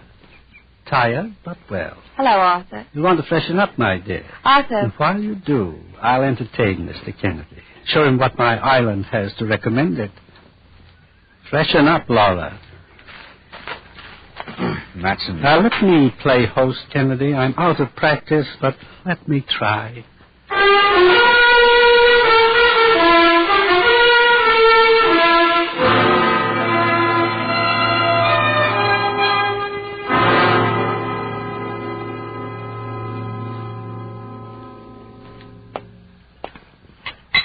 Your drink, Laura? Yours, Kennedy? Lost his mind. Is that what you're thinking, Kennedy? That Arthur Matson lost his mind? A man who shows you a shabby little house he loves and a stone terrace he built himself and makes you a drink as civilized people do. Values change, Kennedy. This is all I care about now. This terrace, the view from it, even the rocks 100 feet below. A great lesson, Kennedy. From here, everyone's a little man. I'm glad you're happy, little man. How am I going to die, Kennedy? Will you use a knife? A gun? How? What's the matter with you? I don't mind. Not really. I've had a year away from her. A whole year. You'll pray for your island. It won't take too long. You're crazy. Laura's doing better with you, Kennedy. You're going to kill for her. I only stole for her. You stole for yourself, Matson. So, that's what she fed you. Oh, poor Kennedy. Shut up. Shut up. You told him I had the money, Laura? Lovely, lovely. Kill him, Vic. Now. What are you waiting for? Who's got it, Matson? Who? She has, you idiot. She's always had it, but I'm the only one who knows it, aren't I, Laura? With me alive, you'd never be safe, never be completely sure. You're going to do your own killing, Laura. You let him live too long, Vic. He shouldn't have said that. Don't move, Vic. You're going to kill us both, Laura? Both. Like you killed the little man in the bar back in Towtown? I bought that, darling. You were getting too close. Say goodbye, Arthur. Nicely. Not alone. No. I won't go alone. No! Vic! Help! Help me!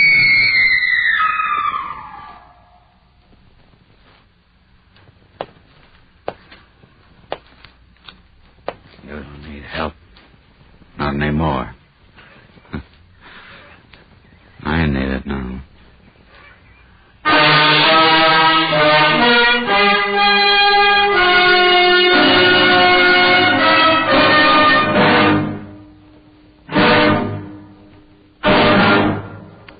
Under the direction of David Friedkin and Morton Fine, Escape has brought you The Target, a story by Tony Barrett. Featured in the cast were Whitfield Connor and Mary Jane Croft. Also heard were Edgar Barrier, Herb Butterfield, Hans Conried, Melissa Milo, and Jay Novello. Your announcer, George Walsh. The special music for Escape is composed and conducted by Leith Stevens. Next week. You're at the end of a journey you've committed murder to make. A barren wasteland of India, silent, desolate, where there is a cave and a carved image of the goddess Kali, whose heart is a ruby, big as a grenade, and which is guarded by a smiling old man, from whom there is no escape. So listen next week when Escape brings you Ross Murray's story, The Red Heart of Kali.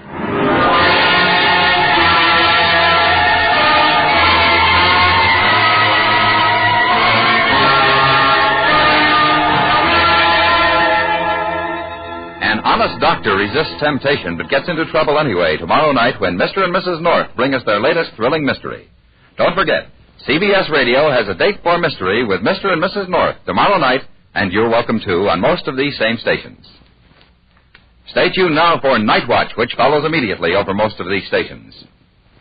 Where there's Gunsmoke, there's Western Adventure, Monday nights on the CBS Radio Network.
Wheat checks, rice checks, and good hot Ralston present Space Patrol! High adventure in the wild, vast reaches of space. Missions of daring in the name of interplanetary justice. Travel into the future with Buzz Corey, Commander-in-Chief of the Space Patrol! In today's transcribed adventure, Buzz and Happy are being held in a cave on Pluto by two criminals who plan to dispose of them. Now the Commander and Happy have managed to get to a spaceophone in the cave. All the meters check, Happy. There's nothing wrong with the spaceophone after all. That's great. We can have a whole squadron of Space Patrol ships out here in a few minutes. This is an emergency call from Commander Corey to Pluto City Space Patrol Unit. Send ships to Sector G-18. Look for my ship, Terra 5, grounded near a steep bluff. Professor Walker, Cadet Happy, and myself are being held by... Use the radar quickly! I want to get Corey permanently! We'll return in just a moment with today's Space Patrol adventure, The Prisoners of Pluto.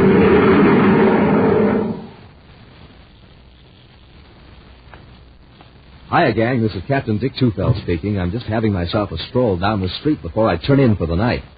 Uh-oh, what's that light blinking in the window of that house across the street? Say, I'm going to investigate. That light's a signal, and it's a Space Patrol code system. It says, be sure to tell the boys and girls how to get a Space Patrol pocket projectoscope. Hey, that's a real projectoscope that boy's signaling with. Gang, I'm going to get him to tell you all about his projectoscope because you can have one, too. I thought that'd bring you running, Captain Tufeld. Come on in. Boy, am I glad I sent for this projectoscope. It's really something. Tell the gang all about it, Space Patroller. Well, kids, it's not only a key signal light. You can use it as a film projector in a dark room. Watch me flash pictures with it on the wall, Captain. There. See that picture? That's a picture from a Space Patrol adventure called Mighty Meteor. And it comes with your projectoscope on a strip of film with 3 other swell stories called Space Pirates, Men from Mars, and Robot Invasion. And Buzz Corey and Cadet Happy are in them, too. And, gang, on this one film, there are 24 different pictures. The projectoscope's a real flashlight, too. A flashlight in the shape of Buzz Corey's rocket ship. And it's a winner for looks. A neat 6 inches long, made of smooth, tough plastic, with 4 big tail fins and a 1-inch radar antenna. Just think, a signal light, flashlight, film projector, and model rocket, all in one. Gang, to get an official Space Patrol projectoscope, complete with bulb, battery, and film, do this. Buy a box of Rice Chex or Wheat Chex, the cereals with a wonderful magic space picture on the inside. And then with your name and address, send 35 cents in coin and a Rice Chex or Wheat Chex box top to Space Patrol, Box 686, St. Louis, Missouri. Don't forget your 35 cents. That's Space Patrol, Box 686, St. Louis, Missouri. And now, today's Space Patrol adventure, The Prisoner of Pluto. Commander Corey and Cadet Happy have been in Pluto City awaiting the arrival of Professor Malcolm Walker, who is from another city on this outer planet. Deeply concerned over the professor's failure to arrive, Buzz has ordered patrol ships to search the dark, constantly frozen surface of Pluto. Several hours later, Buzz and Happy join in the search, scanning rocky crags and valleys of frozen air with infrared probe rays from their ship Terra 5. Finally, Buzz sees the wreckage of a small lab ship at the base of a long slope. Now, in their spacesuits, Buzz and Happy are climbing the slope in order to investigate the wreckage. The ship doesn't look too badly damaged, Commander. Even a tiny hole in the hull would be serious damage here on Pluto, Happy.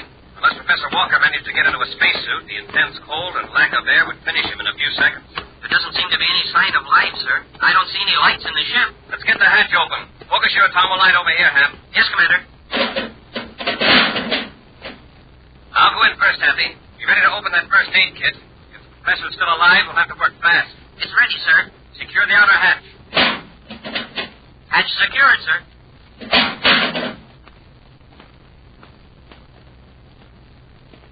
Well, he's not in the control section. Want me to check the aft compartment, sir? All right. He may have sealed himself in after the crash. Hey, wait. What's this on the control panel? It looks like a note, Commander. Hold your light on it. Ship crashed due to instrument failure. Spacephone equipment damaged by crash. I am not hurt. 2 hours after crash, I thought I saw a flash of light due west. Since rescue at this position is unlikely, I've gone to investigate sources of light. I shall appreciate finder of this note relaying this information to Commander Corey of the Space Patrol, who is now in Pluto City. I'm carrying a projectoscope and an atomo light. Professor Malcolm Walker. Professor Walker should have stayed with the ship. Yeah, it's good to know he wasn't hurt. I wonder what caused that flash of light he saw. There's nothing out here in this part of Pluto, unless another search ship has landed here. The light was probably a reflection of the frozen air that covers the ground. A reflection from a ship far above this planet. Well, if Professor Walker took an atomo light with him, it shouldn't be too hard to find. Let's get back to our ship, Happy. We can head due west, low altitude, and see if we can locate him. Right, sir. First, just to prevent any further wild chases all over Pluto, I'll add to this note in the event he returns here. I'll ask him to remain. Just a minute. There he is on the sled, just like I told you on the space phone. Found him unconscious, almost tripped over him in the dark. All right. Let's lift him out of this airlock. Say, didn't you chop any more frozen air, Orman? That first little hold us until we find out who this guy is. Just set him down here. Well, Anyway, he isn't with the Space Patrol. Yeah, suit says United Planets Research Foundation. What kind of a research would he be doing out here? His eyes are open now, Hagel. Open his face, please, to find out who he is. Wait, Roman. Chances are he's just lost. If we don't arouse his suspicion, we can keep him here until our supply ship arrives next week without any trouble. Well, then what? Then we will turn him over to the boys. They can get rid of him out in space. Okay. All right. Open the face piece, and I'll do the talking. Just take it easy, my friend. We'll have you out of that spacesuit in a moment. Thank you. My heating unit went out. Guess I'm lucky you found me. You certainly are. How do you happen to be on this part of Pluto? My lab ship crashed a mile or two from here. Mm-hmm. I'm Professor Malcolm Walker with the United Planets Research Foundation. Mr. Hagel. I'm a geologist. I see. I wonder if you would let me use your spacephone to contact a friend of mine in Pluto City. He's probably worried about me. Well, as a matter of fact, we're having a little trouble with our spacephone transmitter. As soon as my partner can repair it, we'll be glad to let you send a message. Thank you. Of course, it may take several days. Several days? Yes. You see, we don't have much spare equipment here, but our regular supply and relief ship should be here in about a week. You will be able to go back with them. It's rather inconvenient. What am I complaining about? Here I am, recently saved from certain death, and I'm fretting about spending a few days in a warm cave with congenial companions. I understand exactly how you feel. Oh, by the way, was my projectoscope signal light on when you found me? Signal light? No, just the regular atomo light, and it was turned on. Oh, good. And there may be a chance that a search ship will see the other light. I remember dropping it just before I collapsed. I'm afraid I was so numb with cold that I don't remember exactly. You had a signal light? Yes, as I said. I see. Professor, if you'll come with me, I'll get you something to eat. I'm sure you must be quite hungry after the ordeal you had. If you just go into the next room and make yourself comfortable. Right through the door. I'll be right in. Thank you, Mr. Hagel. I'm most grateful. Oh, you're entirely welcome. Oh, Norman, could I speak to you for a moment? Yeah, Hagel, what is it? Well, I'm afraid you'll have to go out again and get some more air, after all. Go out there again? Yes, please. The old fool has dropped the signal light. You will have to find it before a search ship spots it. Now get going. The signal light, that's all we need. Yeah, hurry. I'll prepare a snack for our guest.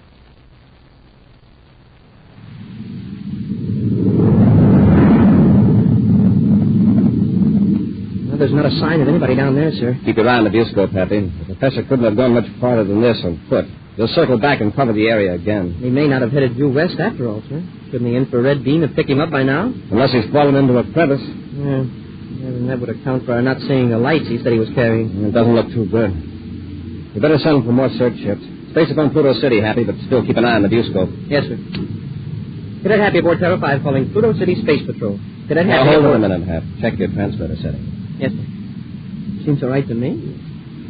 Oh, I forgot about the new double scrambler circuit. You were on two frequencies, Pluto City and Terra headquarters. Yeah, I'll have to watch that. Terra would probably wonder why we were bothering them with a Pluto search problem. A double scrambler is a good security measure, Hap. You can send the same message in two different codes, and no outsider listening in can tell if the same message is being sent. Now, well, I've got it set for Pluto City alone now tonight. Fine, Hap.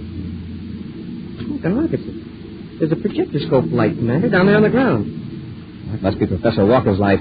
Happy, hold that call until we can land and do some investigating. All right, Commander. Why doesn't he turn it back on? He must have seen our ship light. Well, got a rough check on the location. Shouldn't be difficult to find him now.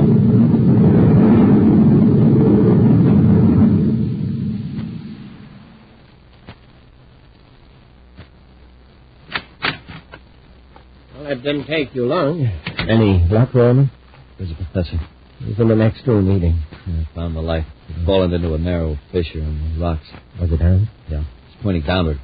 I doubt if it could have been seen from his ship. Certainly had a close call at that. What do you mean? Just as I was picking up the light, I caught a glimpse of the spaceship's light over to the north. Quickly shut off the light. Are you certain they didn't see the light? I'm almost certain.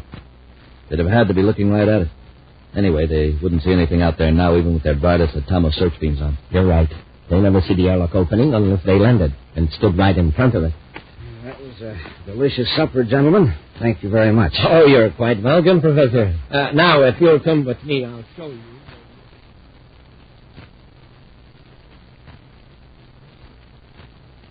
Well, You won't give us any trouble for a few hours.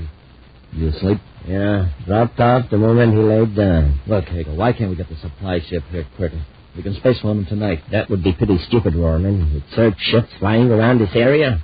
In a week, they'll have given out the search. Then it will be safe for the supply ship to land. I'm sick of hiding out in this cave. We've been here 10 months. Silly the Space Patrol isn't still looking for us after all that time. Well, I'd rather be here than in some Space Patrol detention center, undergoing suspended animation. Yeah, I'd like to know how this differs from suspended animation. Listen, hear that? Sounded like somebody in the airlock. Hagel.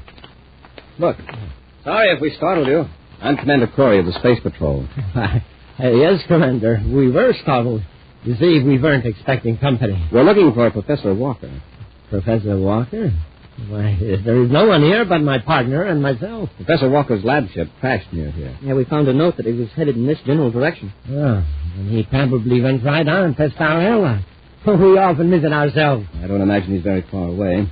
You're sure you haven't seen him? Oh, no, we haven't seen anyone.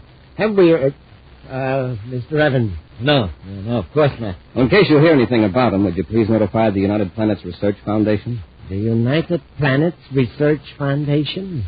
I see. If you forget the name, you'll find it engraved on this projectoscope you have here on the table. Projectoscope? This one, Mr. Hagel. Hagel? I don't believe I told you my name. You didn't. You looked familiar to me when I first came in. I just recalled where I'd seen your picture. And where was that, Commander? We have a method of remembering faces we see in the Space Patrol wanted file. I don't believe I understand. It's very simple, but I'm not going to explain it now. If Professor Walker isn't here and you haven't seen him, how do you happen to have his projectoscope? Rorman, get them. Commander! Here we are, Cadet. Nice work, Rorman. I saw the commander edging toward the projectoscope. I couldn't grab it in time. It's probably just as well. Corey and the cadet have forced our hand. Now we'll have to play it safe. Lock them up. We'll get rid of them and the professor, too. We'll be back with Space Patrol in just a moment. Hi, gang. This is Captain Dick Tufeld speaking from the Interplanetary School Stadium on Terra. I just saw a swell baseball game here. Listen to that crowd cheer the winners.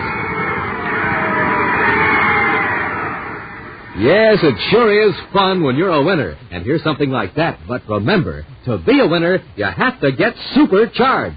And here's the way to take care of that.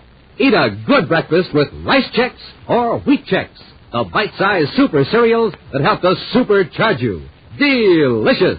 And there's plenty of zing in that Rice Chex flavor. And man, oh man, Rice Chex biscuits are toasted and toasted to make them crisper and crisper.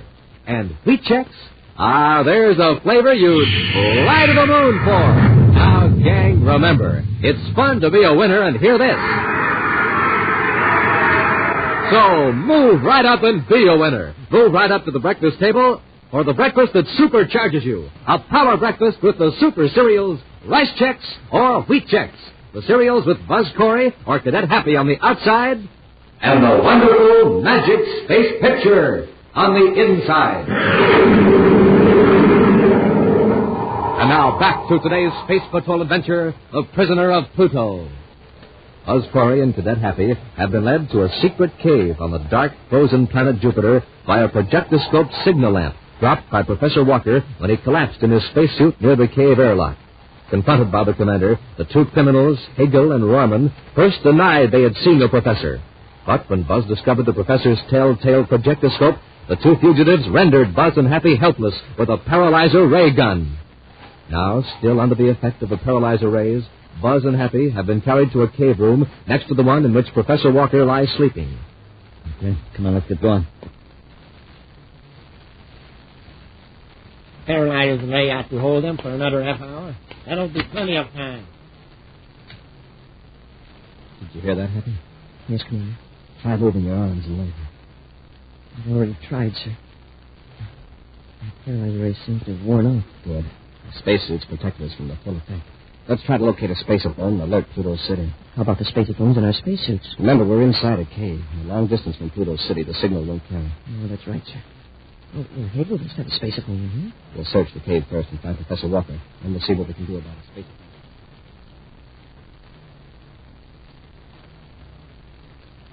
Professor? Professor Walker. Wake up, Professor. All right. What's going on? Who are you? I'm Commander Corey of the Space Patrol. Of course. Commander, am I still in the cave? Yes, Professor, you are. Oh, that's a relief. I'm afraid I owe Mr. Hagel and Mr. Rorman an apology. You do? Yes. For a brief moment a while ago, I suspected them of trying to keep my presence here a secret. Isn't that ridiculous?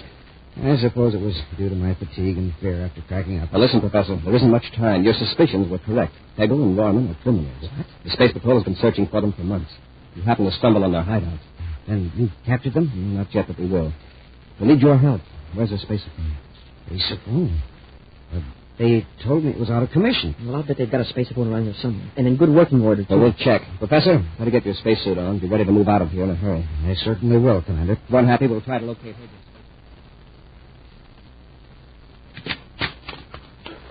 Put this stuff down here. We can store it away later. Okay, here you go. Say, this is a real haul. We got quite a load of supplies out of that ship, didn't we? Yeah, we sure did. Now, let's get the three of them and put them on Corey's ship. Have your ray gun handy. We may have to give them another blast. All right. Are you sure you can make the ship crack up look like an accident? Just leave it to me. We'll take Corey and the cadet to the ship first.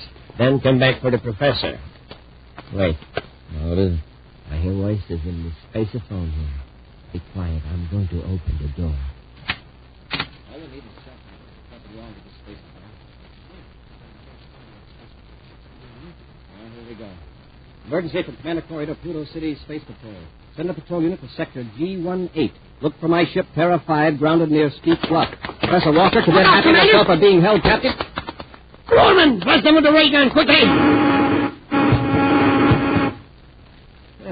That takes care of them.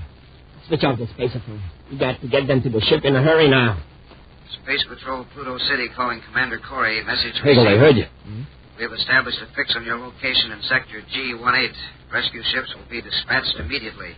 Space Patrol Unit, Pluto City out. Confound it. Hegel, what are we going to do now? We can't wreck Corey's ship. Those rescue ships would eventually locate the cave. Can we contact Jackson and Trask? Maybe they can get here before the Space Patrol arrives. We can do better than that. We can get away from here in Corey's ship. Yeah, but who's going to pilot it? Where will we go? You don't know astrogation, neither do I. Oh, I can get it spaceborne. After we're off Pluto, we'll wait till Corey and the cadet come out of the ray gun effect. Then we'll force them to take over and take us to Mars. Yeah, but what about the professor? If we take Corey, we'll have to take Walker, too. There'll be a good protection for us in case we're intercepted before Corey revives. All right. Let's get him into Corey's ship. It won't take long for the patrol ships to get here. We better be gone.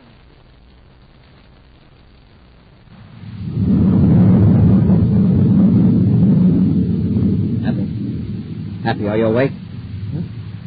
Yeah, yes, sir. Where are we? Aboard Terra 5. Commander, you got us off Pluto. Well, the last thing I remember was having Hegel and Rorman surprise us when we were using the spaceophone. How did you manage to get us away? Well, I'm afraid I didn't. Hegel and his partner put all three of us aboard our ship. Oh, Commander. Yes, Professor? I don't suppose you know where they're taking us. No, I don't. You? To Mars. They were talking after they used the ray gun on you and the cadet. To Mars? Why would they risk discovery by blasting off in my ship? Well, you see, the Pluto City Space Patrol unit replied that they had established a fix on the cave and were going to send rescue ships immediately. What? I don't see how that's possible. Hegel and Rorman got us before we established contact with Pluto City. Besides, they couldn't have plotted a fix that fast. It was my voice they heard. Your voice, Professor? Yes, I saw them watching you, and I knew they'd never let you complete the call. So I used the transmitter in my spacesuit to make them think you'd succeeded.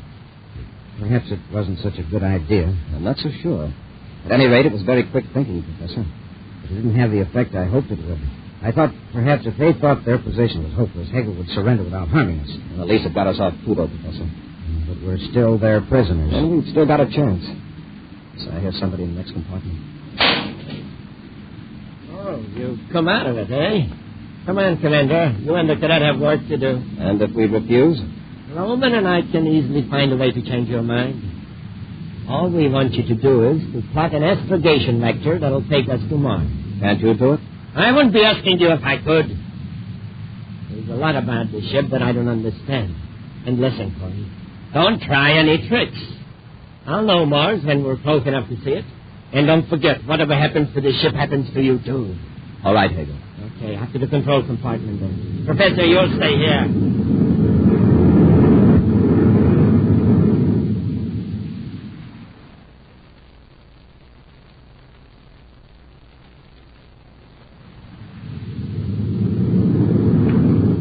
right, Hagel, there you are.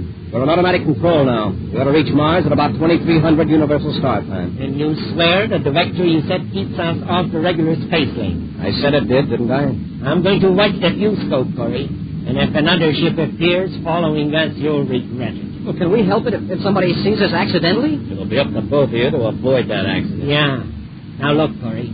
I want my men to meet us on the Martian plane and pick us up there. Turn on the spaceophone so that I can contact them. No fix on this either. I don't know how this thing works, but I do know when the scramble circle is set to the right combination. And which one is that? Scrambler code 31567. Now set it. All right. That's it. Now cut on the transmitter. This is Hagel calling Jet Trask at Saturn City. Hagel calling Jet Trask at Saturn City. I hope he and Jackson are near the receiver. Hagel, spaceborne out of Pluto, calling Jet Trask at Saturn City. Maybe Corey's trying something. Spacephone's on, don't worry. Hagel to Trask. Trask here. Go ahead, boss. Trask, listen carefully. I got a job for you. How did you get off Pluto? I thought Just you were... listen. I want you to take a ship and meet me on the Martian plane, Sector 5G. We'll be there at about 2300 Universal Star Time. Got it. I'll be there. I'll be aboard Commander Corey's space battle cruiser, the Terra Pine. What? Hey, listen, are you making a deal with Corey? Don't be a fool, Trask. If I were double-crossing you, would I use Corey's ship? I've got Corey and his cadet and Professor Walker here at the ray gun point. Okay, Hagel. I'll pick you up at Sector 5G, Martian plane at 2300 hours Universal Star Time. All right, Trask. Hagel out. Cut it out, Corey. Roman. Take Corey and the cadet back to the compartment. Won't bring them out again when it's time to land on Mars.